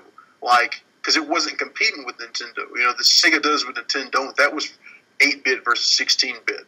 And, like, Sega was bringing that arcade experience home when the Super Nintendo hit. Super Nintendo, for the most part, had superior ports of the same games. And I like both systems, but it was back then, like, it was that weird era for Sega, a lot more weirder titles. But yeah, but like Earthbound, all those games, it's like they're not rare, but back to collecting, I think it's these people that want to be told what to collect, or they're all about the collectability and not the gameplay. They just want something to put on the mantle. They want that showpiece. And especially like a complete and boxed Earthbound for like $1,000, that kind of shit. That's the sad truth is it's not going to go down. Because people are going to want it mint. They want the box clean. They want that strategy guide. with the scratch and sniff stickers that can come all over all kinds of shit. Well, hold on, Sal, tell me what you were telling me about Earthbound when Earthbound was out. Just in case people might be younger, collecting, and but you were. The thing is that even though we're talking shit on current games, but that really comes back to actually the past too, because the majority of titles and shit that came out, if the that still came back to money and budgeting, because let's say popular ass games back in the day were like Nintendo, Sega and stuff that were pushed by bigger name companies and or franchises. So if they were able to promote the game, put the ads in for it, fucking put some money into the fucking game magazines, then people knew about it. But certain games did fly under the radar because they didn't have that marketing power that some of these bigger name titles had. So they did kind of fly under the radar. The only time people would know about certain games is usually just by word of fucking mouth, because a lot of times they weren't. Let's say you'd see them in a gaming magazine, that motherfucker would just be one motherfucking picture of that shit, and then they just moved on. But if somebody actually rented that shit, remember when we used to rent fucking games, like really rent them? The thing is, you go like, damn, this motherfucker's decent, and then you'd be like, yo, you gotta try this, and then that word of mouth spread, and that's how you got a chance to play a lot of them shits and all that. And so that's kind of what the same thing it was back in that generation too. It still came down to money and advertising, and that's the one thing. If you don't advertise your shit, nobody's going to really know unless you've got strong word of mouth and you're hustling that shit like crazy and putting it out there. So that's why a lot of these titles, like Earthbound, I remember seeing Earthbound in Games and Gadgets and Electronics Boutique before that all became the GameStop. No one bought that. No fucking bought. It was some big ass fucking box and shit with this strange ass art on the cover. You're like, the fuck is this? Yeah. And you were looking, and it was a big ass, and you would just look at it, and okay, don't get me wrong, I'm not the biggest fan of RPGs or anything like that. I mean, but teach his own. But I would see the box and all, and nobody was talking about the game. Nobody gave two shits about the game because really nobody there was no hype surrounding it. There was no real advertisement, right? You might see maybe an ad, maybe two. You might even see a few screenshots. But then things were collecting dust. Them shits were like you put them fuckers under your table to keep your table steady. They were like coasters and shit. But that's what we want. Yeah, I remember, you know what, Mel, I used to work at a GameStop, not a GameStop, I did work at a game store about that time when that game came out. They were like in these big-ass boxes. Yeah. And they were big boxes. They weren't like a typical box. No one cared about that. No one was like trying to come up in there buying that game. But nowadays, hold on. See, that's that game B. You know what I'm saying? And then people were fucking with whatever was big at the time, sleeping on it. That's why. Same thing with Sal and the Dreamcast. Fucking slept on it. Yeah. And because the point is that a lot of the games, and a lot of the games I actually own, the majority of them, the fuckers never came out here. Now, Sega fucked that shit up, but that's a whole new other shit that was previously addressed in a podcast. But the thing is that it's just like a lot of different things. You don't know because there's no advertising on it, or the people that you're hanging around with at the time and all ain't doing that. Like, I played the Dreamcast. I remember playing Virtual Tennis on that fucker. I'm like, this is pretty cool. But the next thing you know, you go to a store and them motherfuckers, they're giving them away. They're like, look, if you buy fucking one of these, we'll fucking, give you a fucking gift certificate. They just couldn't wait to give them away. They were like they were just going out of style. So the thing is, and when you're thinking that, you're like, oh, this system sucks because, GameStop, or not GameStop, Electronics Boutique, Babbage's and all them that were still around in that day and age, they were I'm surprised they didn't create a landfill just like the fucking ET cards. Just fucking dumped in Dreamcast. That's how much they were trying to get fucking rid of those systems. So what is that telling the consumer? Like, oh shit, but then you don't realize that fucking on the other side of the fucking planet, there's this place called Japan, where that shit was still thriving fucking many years later, and literally, 2007, which actually wasn't really that long ago, where it ceased there, but here it was dead fucking even before it started because of the way it was, put together, and also a lot of the stuff I got, I'm like, holy crap, I didn't know this shit existed, because once again, it's just who you're hanging around, the advertising and things like that. Now, years later, this motherfucker tries to go on eBay, and motherfuckers are trying to gouge me and slap me upside my head and all sorts of shit in order to get these particular games, because they're gems, and there's games like Border Down and the and all these other games you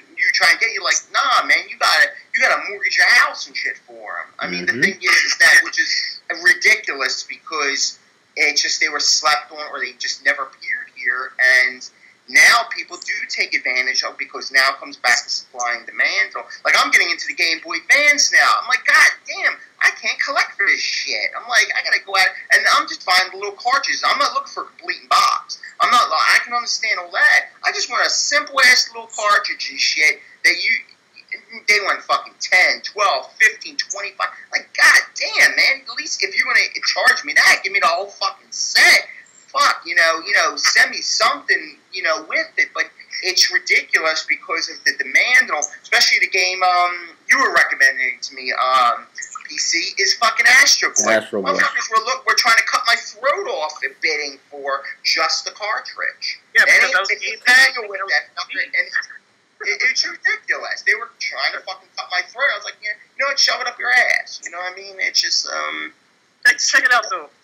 Check it out. Like my little story with that is back in when the Saturn was about to go out. It was like no one cared about the Saturn. Everyone was in love with Final Fantasy VII and Final Fantasy VIII. And I go over to the aisle. I think it was Electronics Boutique at the time. Go to the Saturn aisle because I was a Saturn fan. Look on the shelf. Panzer Dragoon was right on the shelf, and it was only $59.99. So I buy it, and I take it home and play it. It's like one of the greatest RPGs ever made of all time. Of all time. Of all time. No one talked about it. That was Game B back then. No one cared about it. Even in the magazines, they would kind of gloss over it. They didn't care about it. But Final Fantasy VII and Final Fantasy VIII got all the props in the world. And I'm gonna tell you something. And now you can't even fucking find that. And you know what the sad part is? I fell into that because I passed the Saturn on by, and I bought a PlayStation fucking 1. I bought that with, Tekken 2? And I was like, I played that shit for like maybe a couple of days. I was like, nah, fuck this system.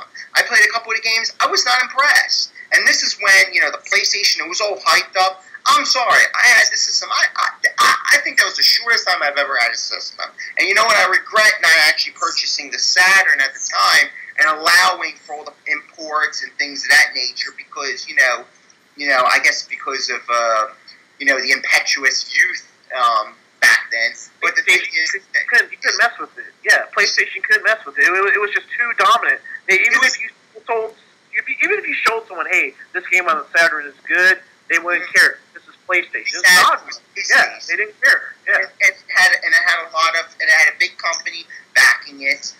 And Sony, of course, back then, Sony was extremely relevant. Sony produced things that were actually, really, fucking decent quality because everything you wanted in your home was Sony back then.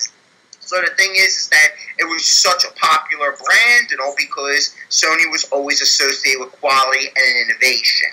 And the thing is that the attitude is, and I didn't like a lot. I mean, don't get me wrong, there's some great games on it. Don't get me a twist and all, but a lot of shit was pretty much fucking hype. Now, compared to PlayStation 10 and 64, PlayStation fucking, fucking shits on it. But the thing is that other than that, I mean, the Saturn and all had a lot of good games, but people pass it by because Sega's reputation and things of that nature and Sony's fucking, bigger wallet. So, I'll tell you one of the turning points, and this was one of the big things about those old wars, 32-bit and wars that people forget, and there was a video about it.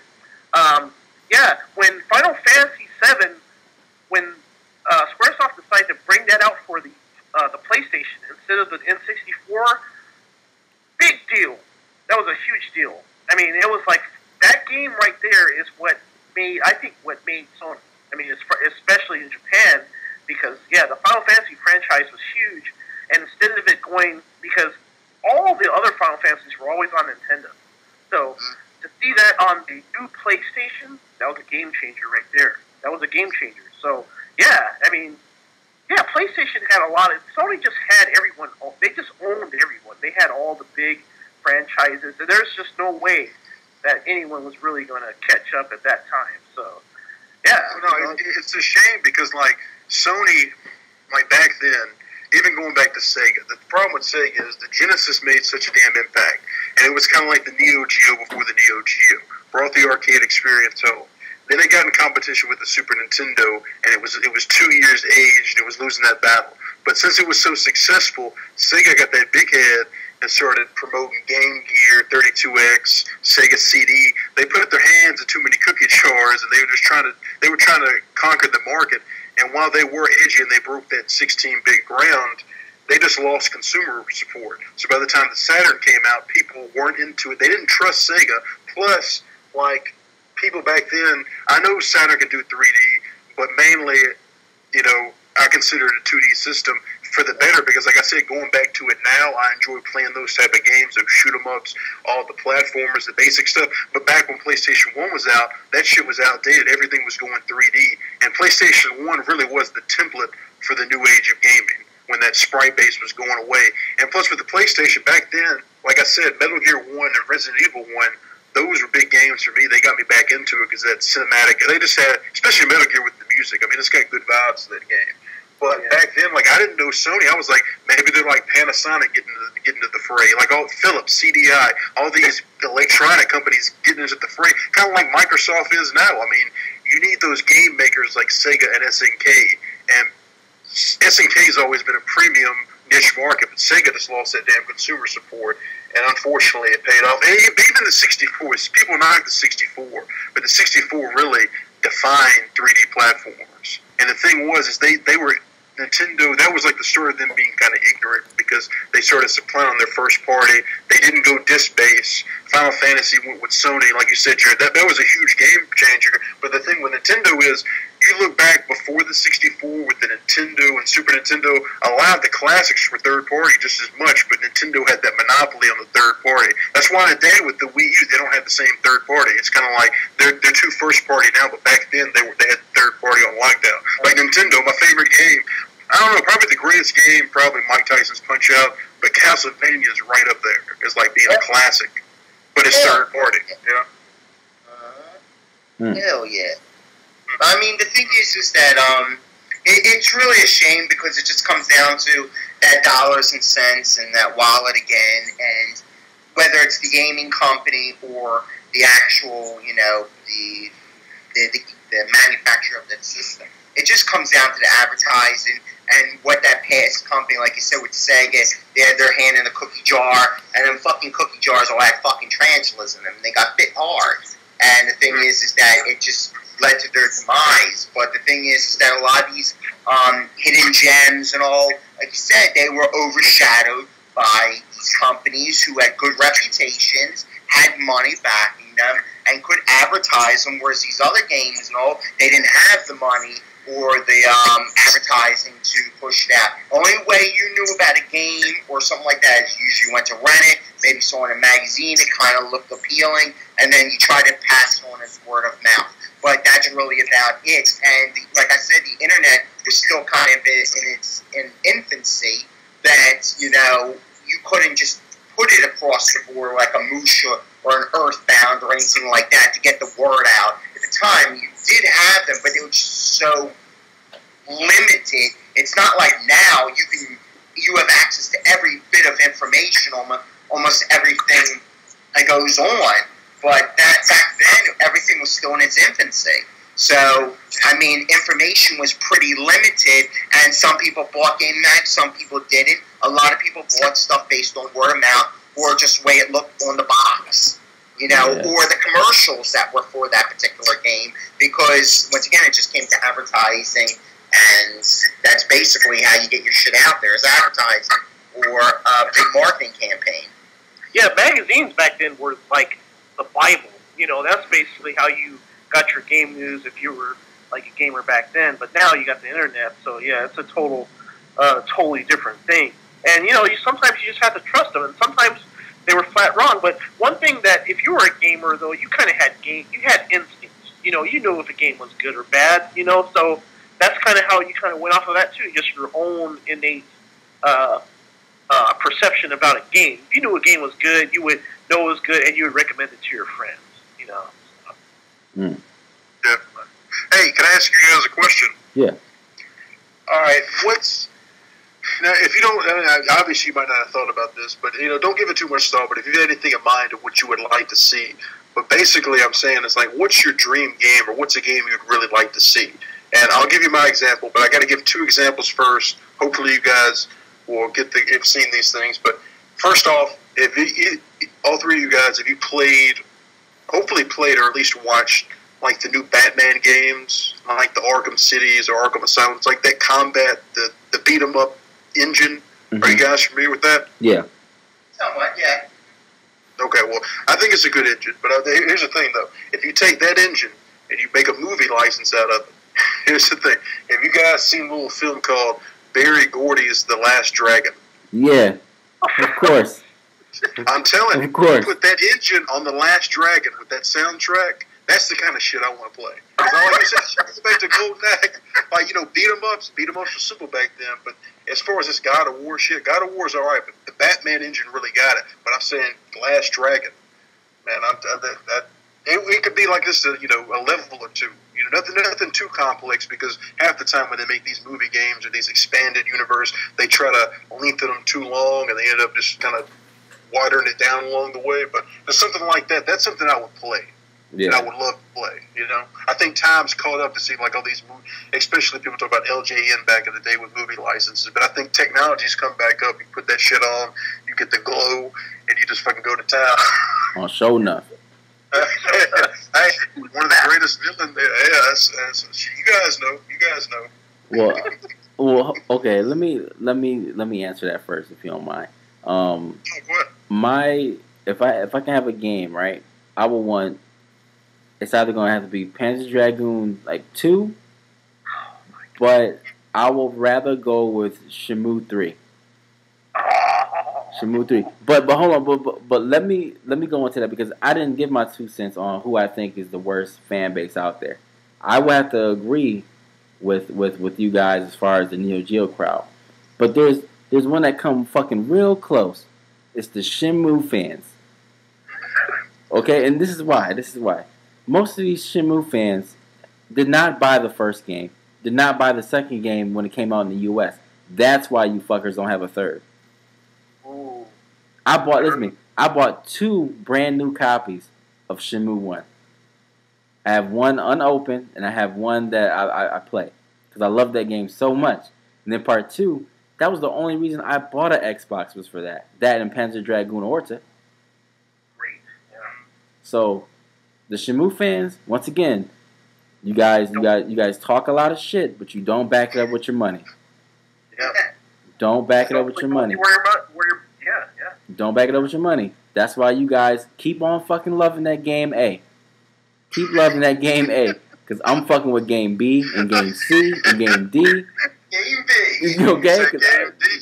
Game D. You guys keep fucking with that. So that would be my dream game, is Shenmue 3, but sadly, I don't think we're going to get it. And even if we did, people are going to talk, you know, people are going to be like, oh, you know, they're going to be hyped at first, and then when it comes out, they're going to be like, oh, you know, it's not what we wanted. Then they're not going to buy it. Hey, PC, That's how it is. You're talking about people putting their money where their mouth is. Honestly, I don't know if they're still talking about it, but there was mention a while back of them considering a Kickstarter. And I think Kickstarter, like I said, like indie kind of games, if there is a crash, like this Mighty Number 9. Capcom kind of shit on Mega Man Legends 3, but these fans, you know, they're going straight to the creator. They're funding it themselves. So they're putting the money where it is. Hopefully, Shenmue 3 can happen like that. But then again, I'm sorry to cut you off. No, go on. The last time I heard this, I want to say since then, didn't Sega lose the rights or the trademark to Shenmue? Yeah. So I don't know if they can. Hopefully, it might be able to happen easier. I don't know. I mean, but yeah, but no, they lost the rights, but the thing is that doesn't mean that they lost completely. They can still actually produce the game. It's just a license. It's just like a patent or a license when that particular name that expires or whatever. But they can still utilize. It's not like they can't make the game. It's just that the thing is just maybe the use of the franchise or that particular brand name or whatever you want to call it. I mean, Sega does not want to be great anymore. They don't want to bring out anything that's actually that the fans want. I haven't seen them make anything that the fans want for like over 10 years. I mean, they're not going to make anything that we actually want. No, I don't understand why. It's just like how do you guys feel about that whole Kickstarter? Because first of all, if Shenmue was going to go through Kickstarter, I'm not funding that shit. Somebody else would have come up with that goddamn money. I'll spend my money when the game comes out. I don't know. Listen, I don't know where that money's going. I hate giving money to bums. You know what I'm saying? Because I don't want to influence that fucking drinking. So there's no way I'm going to give money over the internet. They fucking bump their heads. They fucking bump their head. You gotta understand. You gotta understand. I'm not a fool when it comes to money. Like, you know what I'm saying? $40,000. No, there was I seen about that Mighty Number 9. It was like okay, they're gonna definitely get it out on the PS3 and Xbox 360, and then it was like to get it out on the PlayStation 4, Xbox One, the Wii U, and something else. It needed like an extra $1 million. Get the fuck out of here! You need an extra $1 million for Mighty Number 9? Come on! Get the fuck out of here, dude! I'm not a fucking clown, man. You know what I'm saying? I'm not a clown. You're not about to get my money for free. When you bring, why should you pay for it? You know, it's like, dude, it's like I'm asking for it. I'll pay for it when you sell me the game. That's when I'll pay for it. No, but see, listen to me. But that's what I'm trying to say. That's how gaming has become. When it's that bad that the fans have to pay for their own games before they actually pay for their own games. Let the shit crash. Let it crash. Yep. Let it go, yo. Let it go. Let it go. LIG it, man. Makes sense. Because like if you pay for it up front, like when they do make it, you'll get your free copy sent to you. But at the same time, they don't need that many millions. And plus, you look at this like it's kind of two things. You look at the Ouya, like it's the outcry of gamers wanting something else. But at the same time, the budget for the Ouya was like $1 million, and that thing went over. People gave them an extra $6 million or some shit. Come on now. It went way over budget, and now you can't give that fucking thing away. It ain't worth shit. That's what I'm trying to say. Turn around, but at the same time, where'd that $6 million go extra? You know. Exactly. I mean, people are now using it as hacky sacks. I mean, the thing is that you're sitting there fucking spending money. Exactly. Like you're spending it's what do you call it? Was it dollar wise, penny foolish? And those is that you're funding these fucking projects and you have no guarantee that project is going to come through. Exactly. And you can't write that fucker off on taxes too. It isn't like, I've donated to save a lion or a whale or some shit. Listen. And collecting on the taxes. You're fucking spending money for folly sometimes. These motherfuckers can be in the back room fucking snorting it the fuck up. I'm like, thank you for your money. We partied our ass off. Listen to me. There is. You know what? Jared. I never thought about how ridiculous this Kickstarter sounds. We just start talking about it. Think about it. No. Think about it. Listen to me. Think about this, okay? You are paying for a Mega Man clone to be made, right? And then, it's not coming out. Right? And then, wait. And then it's just not coming out until like 2015, right? Okay? So what happens if the game gets canceled like midway through? Do you get your money back? Fuck no. No, right?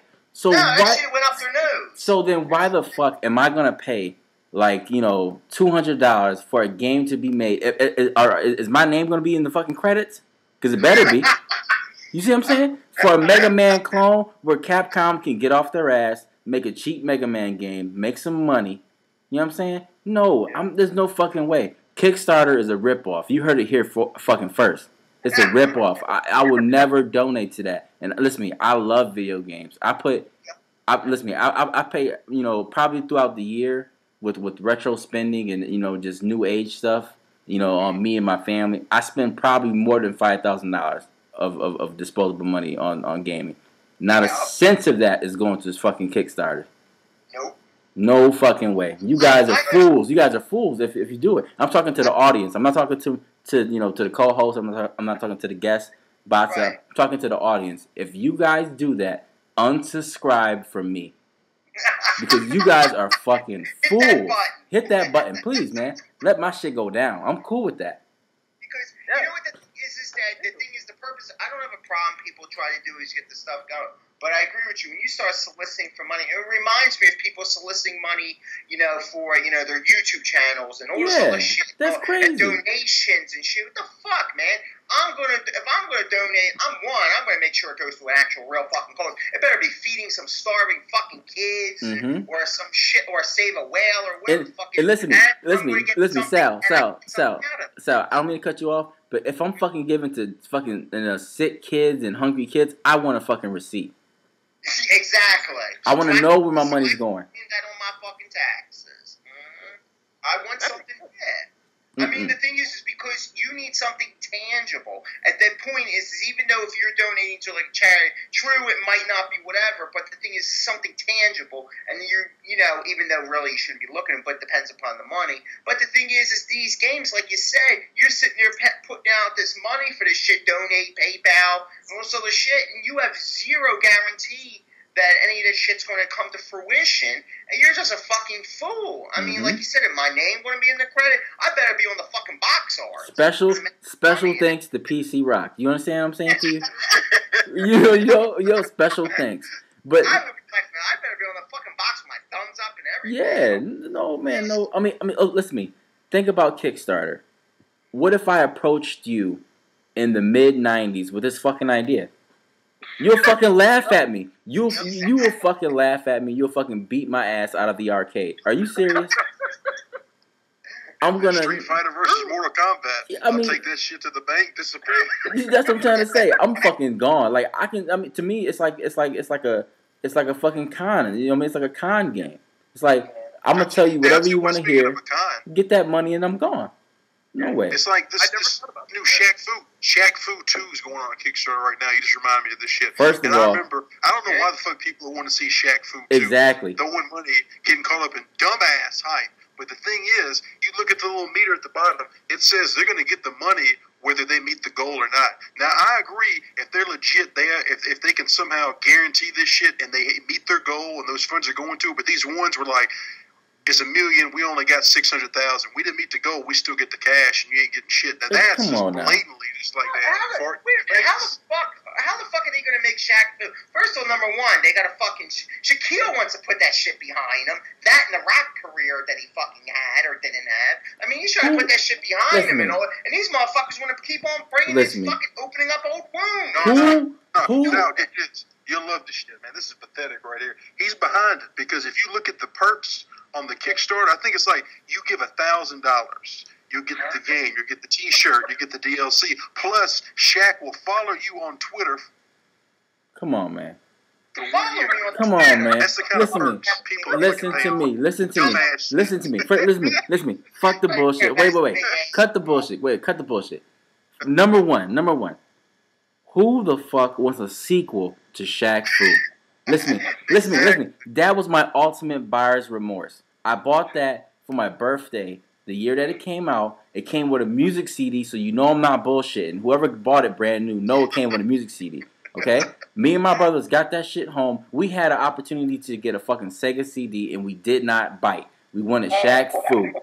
You understand? We were mad as shit. So when we got home, we was like, man, Dad, can we take this shit back to the store? He was like, fuck you, go in the room, play a Shaq Fu. Listen, I hated that fucking game. That game was so garbage. Who wants a number 2? Okay. Now, number 2. You said Shaq is gonna follow me on Twitter. Look at somebody pull up. If you can pull up that shit up. Pull it up real quick. Pull it up. Shaq is gonna follow me on Twitter if I donate $1,000 to his game. I think. Look at this. I think one of them you pay like, let's say 10,000. It's probably more. 10,000. Shaq will fly and DJ your party. Who has the money for that? Who? No, seriously. Hold on, wait, slow down. Who is seriously gonna fucking spend 10 G's out of pocket for Shaq food?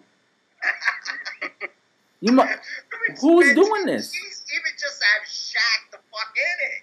I mean, First of all, I don't want Shaq nowhere near me. Okay, if for fucking $10,000, I could put that towards a house, towards a fucking nice car.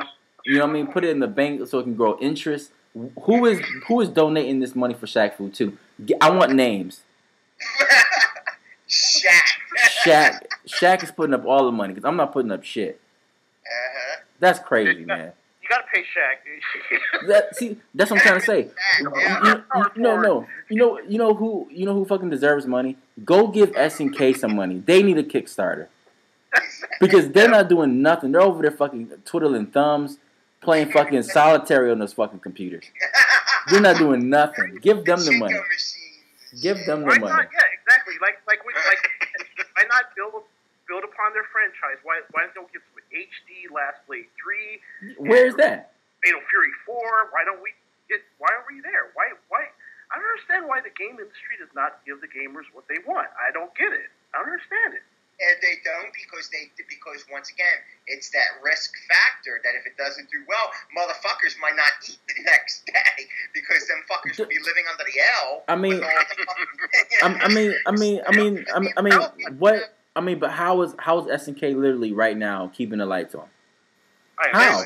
Machines and iOS. They've come out with another fucking iOS game. That's me. I'm like, God damn, again? Really, this is what I think. We as gamers, it should be mandatory for a big company to hire one of us and sit on the executive boards. You don't have to pay us big money, but I mean, we will get the fans, what they want. Why? Just like Jared said, why is there not a Last Blade 3 in HD like built off of the King of Fighters 13 engine where? And right now, in the gaming community, fighting games are like the fucking top brass right now. Where is it at? You can make money, SNK. What are you doing? If they bring back that magic and that quality, I think they can reclaim the throne. Or at least what are they doing?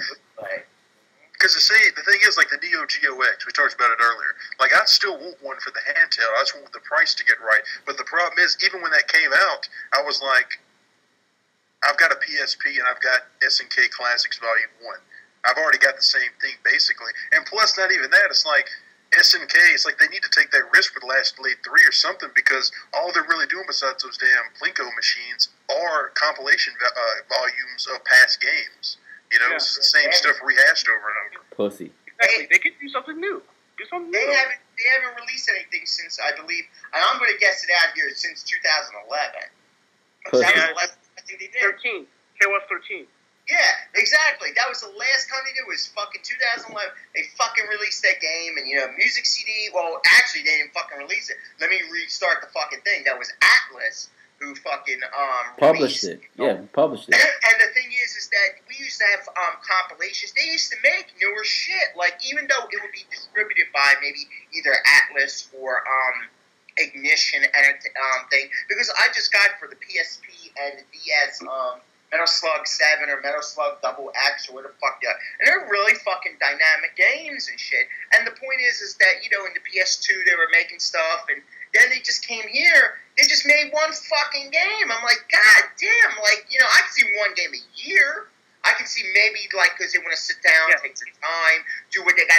I can completely dig that. If they told me it's going to take a year to make a game, I'm cool with it, because this way, if you don't rush it to the market, you have a better chance of it actually being really good. These motherfuckers, I don't know what they're doing. They put ads in for fucking game device. I think they're just fucking doing nothing. And what I heard, they have absolutely nothing to do with it anymore. What I heard, Sal, the thing I heard, this is the rumor that I heard, is that the amount of painstaking work that it took to create all those character sprites in King of Fighters 12 and 13, the amount of work was so intense and it was so massive, I don't think that they want to approach that project again. I just think that it took a lot of work. I mean, it's not a polygon game. They had to draw every single cell, So I think that it was just too much work, So I don't think they have the drive or to anything. try to do that again. I think that because I think that game is a work of art. I think 13. Yeah, that was excellent. I think that's a magnum opus, but I think it was just too much. It was just like, oh, to do that again. I don't know. Do they have it? Yeah, but you know what? There's nothing wrong with that. If the thing is that I don't have a problem. Like it is a lot of work. I ain't gonna fucking lie. It takes a lot of fucking time to develop a game in general. But that's the reason why games started going towards polygons, because texture mapping and bit mapping and polygons are actually easy because they're just created on models and shit. So there's not much real. I mean, don't get me wrong. There is some sort of a semblance of artistry, whatever. But in all reality, that's a reason why they really moved away from 2D. Because I'm gonna be 100% real. In other words, it's because that shit is fucking hard to make. You guys have fucking like 5 people just work on just animating just one character. That isn't even including the backgrounds or any of that shit that come later. You have to pin because you got to make sure the fingers move a certain way. The clothes has to fucking flow, and the hair and everything, the eyes, and they move. Whereas on a polygon or a wired screen type of or frame type of thing, you can just fucking add in textures, fucking just keep on detailing the textures. You got that. Use the same similar background or engines that you used previously, and fucking just redesign the fucking thing. People ain't gonna know the difference. I mean, the point is that you just repackage it, use a similar texture mapping, just detail them up. Boom, you got your game. That's why I think it went towards 3D, not because it's so revolutionary in technology. No, that shit's easier to fucking make. Let's be honest. Yeah. The 3D or the 2D sprites are it's just like kind of like a 2D or what you call cell animation in. When it comes to like animation, that's a lot harder to do. But now you have computers that can help you do that. But yeah, that takes a lot of work. I mean, it's painstaking work. You know. Yeah, so the sad thing is like the sad thing is like we're talking about companies taking risk and trying to go against the norm or what the current machine's promoting, and especially with SNK. Hopefully they'll be able to do something else like that, but it is a big fucking risk. And like that's the thing. It's like, especially back then, that's what SNK was all about: quality and heart and soul. Because even like we're talking about me being impressed by this graphics and technology. Even like I said, like now I still prefer Neo Geo compared to PS3, PS4. And I remember the first time when I got that consoleized MVS, I hooked in the S Video and played Samurai Showdown 1. And just like the attention to detail, I mean, you know, sprites like in general, it's got to be it's a lot harder than 3D, like you guys are saying. But then again, especially in SNKs, like just the detail they put into that shit. And I can see it be very discouraging in the current market to put that back on the line and have it being like a game B. You know, like we were saying earlier, just not selling shit. And the company now, they need a hit. You know, they need something. I'm not going to knock them for, like, you know, thriving off the past, but, you know, they need something to make them a little bit more relevant. Plus, the problem with SNK is because of their whole issue with the bankruptcy that happened fucking over a decade or so ago, a lot of the key developers and designers that they had back in the 90s who were pumping fucking product out like there was no tomorrow, you don't have them anymore. Those key designers that were instrumental in the success of SNK, true, some of them still stayed on, but the majority of them fucking went to Capcom, to Namco, to all these other designers, or branched out on their own. There were people there who actually, they talk about certain designers who branched on their own products, working on PC stuff. And the thing is that you don't have that push anymore, or that creative quality anymore to design these games or pump these games out. And I don't think you have the drive. SNK doesn't have the drive anymore because it's not the same SNK as it was in the 90s. And now they're just putting in just fucking, they just don't even care. They're like, well, we'll just do virtual console shit, and we'll do some iOS things, and then the fucking little slot machine bullshit, and then that's their income, because the way they see it is that, you know, the talent is gone. They fucked over their talent big time, so nobody want to really deal with them anymore. And two, the point is they see all the risks and how much it is to make these games, and really EVO was the only way they can actually get King of Fighters 13 attention, because people are like, God damn, this motherfucker is impressive, and they would see how hardcore that the control and the game really is. And the thing is that it just, you're just not interested because this newer generation, the newer people and all, I don't think they just give a shit anymore. I'm being dead honest. I mean, I don't think we'll ever see any product out of them again. I think they're just totally out of it. Just throw a couple little iOS games out there for nostalgia. People pay $10 or whatever the fuck they are now, and then that's it. I think they're just completely gone. I think that just the drive is just not there from the employees and the company itself.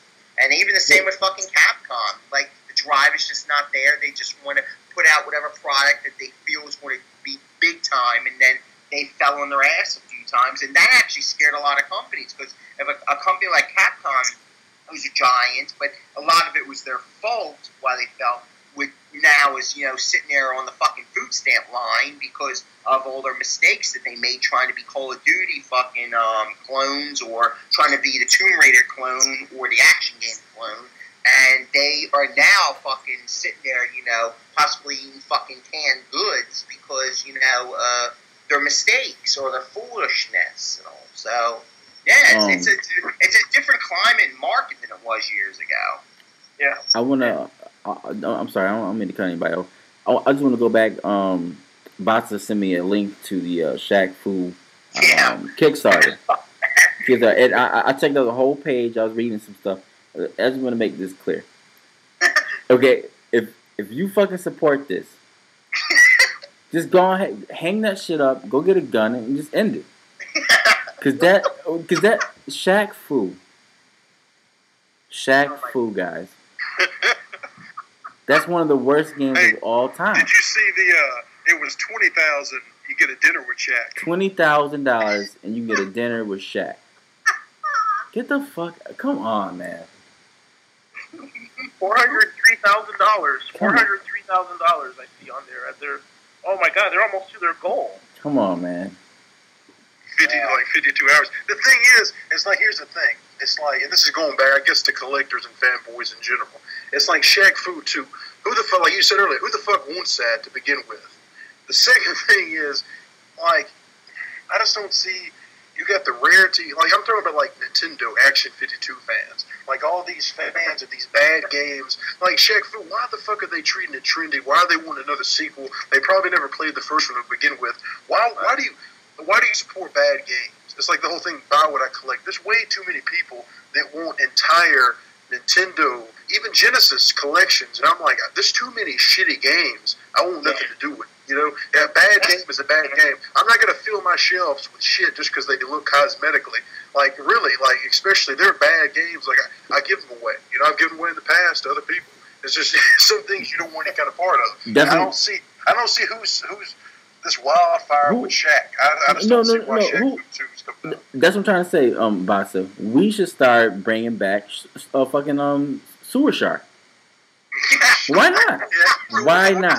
Why not? Say this, you're going off earlier. As much as Shaq Fu shit, honestly, you said you could have gotten the Sega CD instead. You were better off. Listen to me, man. Sewer Shark would have fucking got you in the ass. Listen to me, man. No, listen to me. I felt so fucking bad, dude, because I'm trying to tell you.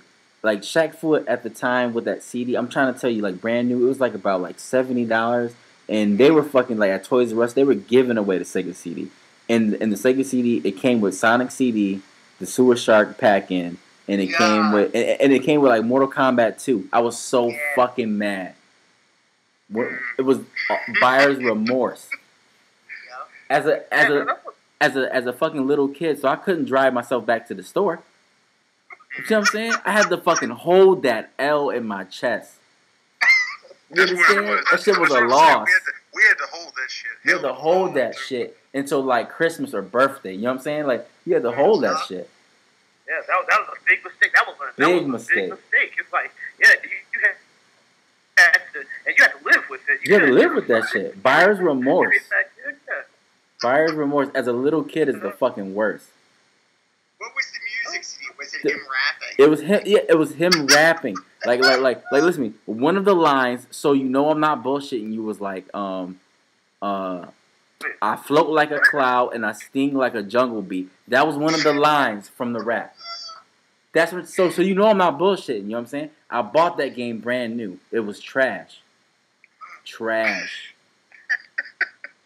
I paid like 70. That shit was like $70 or $80. That was my whole birthday gift. That was my whole birthday gift. It was gone. I was fucked. I was fucked. As a little kid, I was fucked. It was over. It's damaged. It was damaged goods. No, real talk. Shaq Fu is garbage. Elder Scrolls Oblivion, which I already talked about on the podcast, is fucking trash. Those two are my... and Call of Duty 3 are my biggest buyer's remorses. Those 3 games. Fucking trash. But, man, guys, we're fucking going on 2 hours. This is going to be like the fucking longest podcast that we've fucking done so far. People are already supporting Shaq Fu because they're like, fuck that, we're going to support it. No, for real. So for now on, I'm saying fuck Atari and fuck Kickstarter. I don't want no parts of that. None. So, it's none. So stop laughing. It's bullshit. Because you know it's true. You know it's true. Kickstarter, that shit is crazy. No, it's funny. I'll tell you how fucking crazy it is. How much money is it? It's like over $400,000. Again, it's not even a joke. $400,000 for Shaq Fu. That's money, real money. That's a fucking digital game. That's a digital game. You know what I'm saying? It's not a hard, it's not a hard copy of the game. And then they're going to do some crazy hype shit where they're going to make like these gold cartridges signed by Shaq go at Super Nintendo cartridges. In fact, I just thought of it earlier because I was just trying to think of what example. And again, I know we talked about the YouTube community. I don't want to get into it, but that Cheetah Man 2 Kickstarter, piece of shit. That's all. Yeah, I don't know you're gonna say it. That's it. I just wanted to mention it, and you guys know. But that's what I'm trying to say. It's like people like torturing themselves when they play games. You know what I'm saying? Like me, I like to relax when I play games. You guys like to buy shit like Cheetah Man 2 just to play trash. It's like you're killing yourselves, really. You see what I'm saying? I mean, I don't want to knock on too much because the thing is, what I'm saying is like it's just all that bullshit hype. Because you think of those people that got caught up in that thing. Me and you, all 4 of us, we're like, that's a bad game. We don't have shit to do with it. But the thing is, those people got caught up in that hype. What are they doing with it now? Is it still sealed? Is it going to be worth anything? Do they still play it normally? No, I mean, I'm sure it's a bad game, like a bad movie. You can play it, laugh at it, or whatever. But that novelty wears off quick because it's shit. And again, that's just the whole thing. I mean, I'll get the guy, make a profit, I guess, going to the bank because he didn't force anybody to buy this shit. But I don't know, man. This has been a deep podcast because we're having fun, but it's just sad because it keeps going around to what people will fucking pay for, plus the money that goes into these promotions for these new games and how underdogs get underswept. It's just a fucking waste of money. It seems like, Mm-hmm. It's like, damn. Sad. It really is. It's a shame where the gaming industry is really going. That the point is we're supporting fucking stupid shit, and we're not actually giving money to actual companies to really an indie developer company who can actually has a really good idea and shit. No, we got to give it to fucking Shaq Fu fucking too.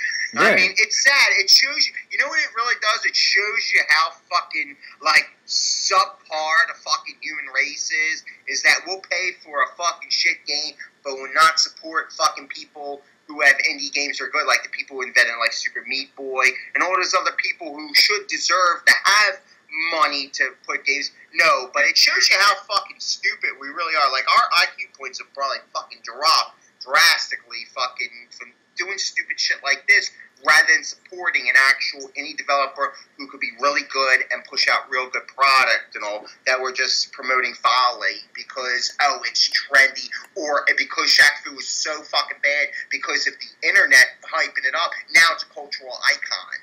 It's good to, like you were saying, it's good to be bad type of thing, so it's great to have it. No, it's not. It really is not to have a good game. It's usually a stain on a company having a bad game.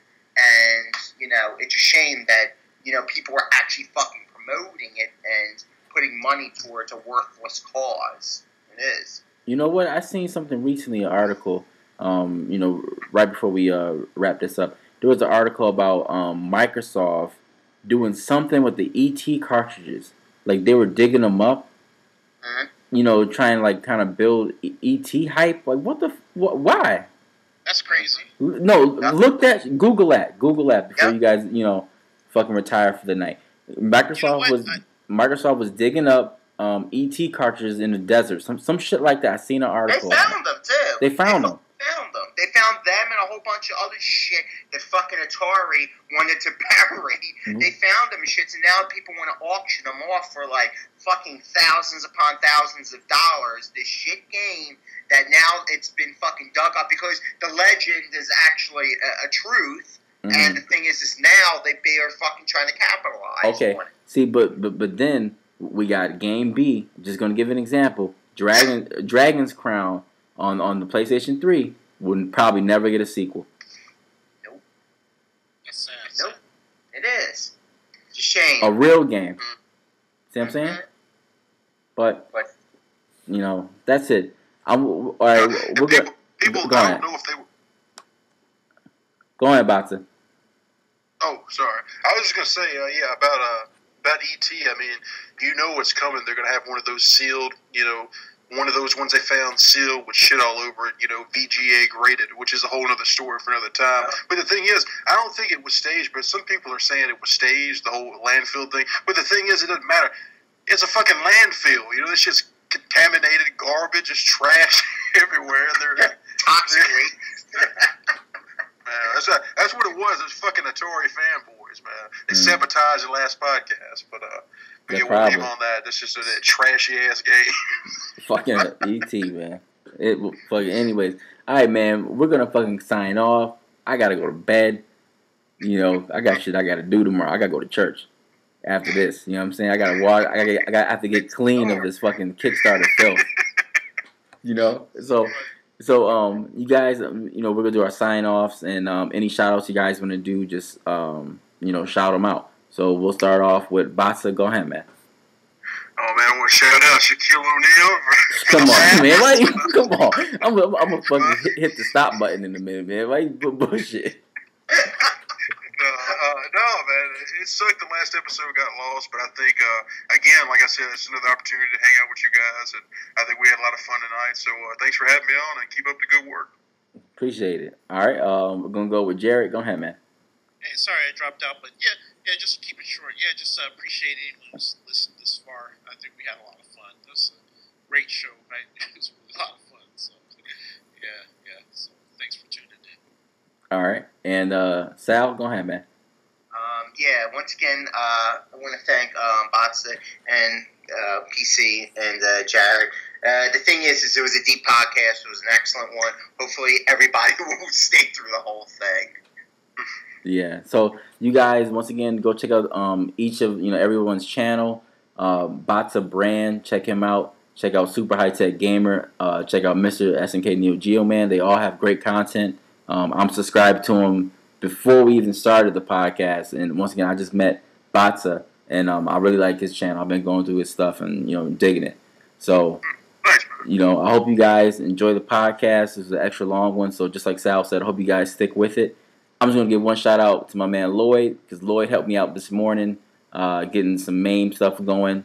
So I just want to say shout out to Lloyd, Mr. Retro Dreaming, and that's about it for me. So this is PC, and I'm signing off, man. Have a good night.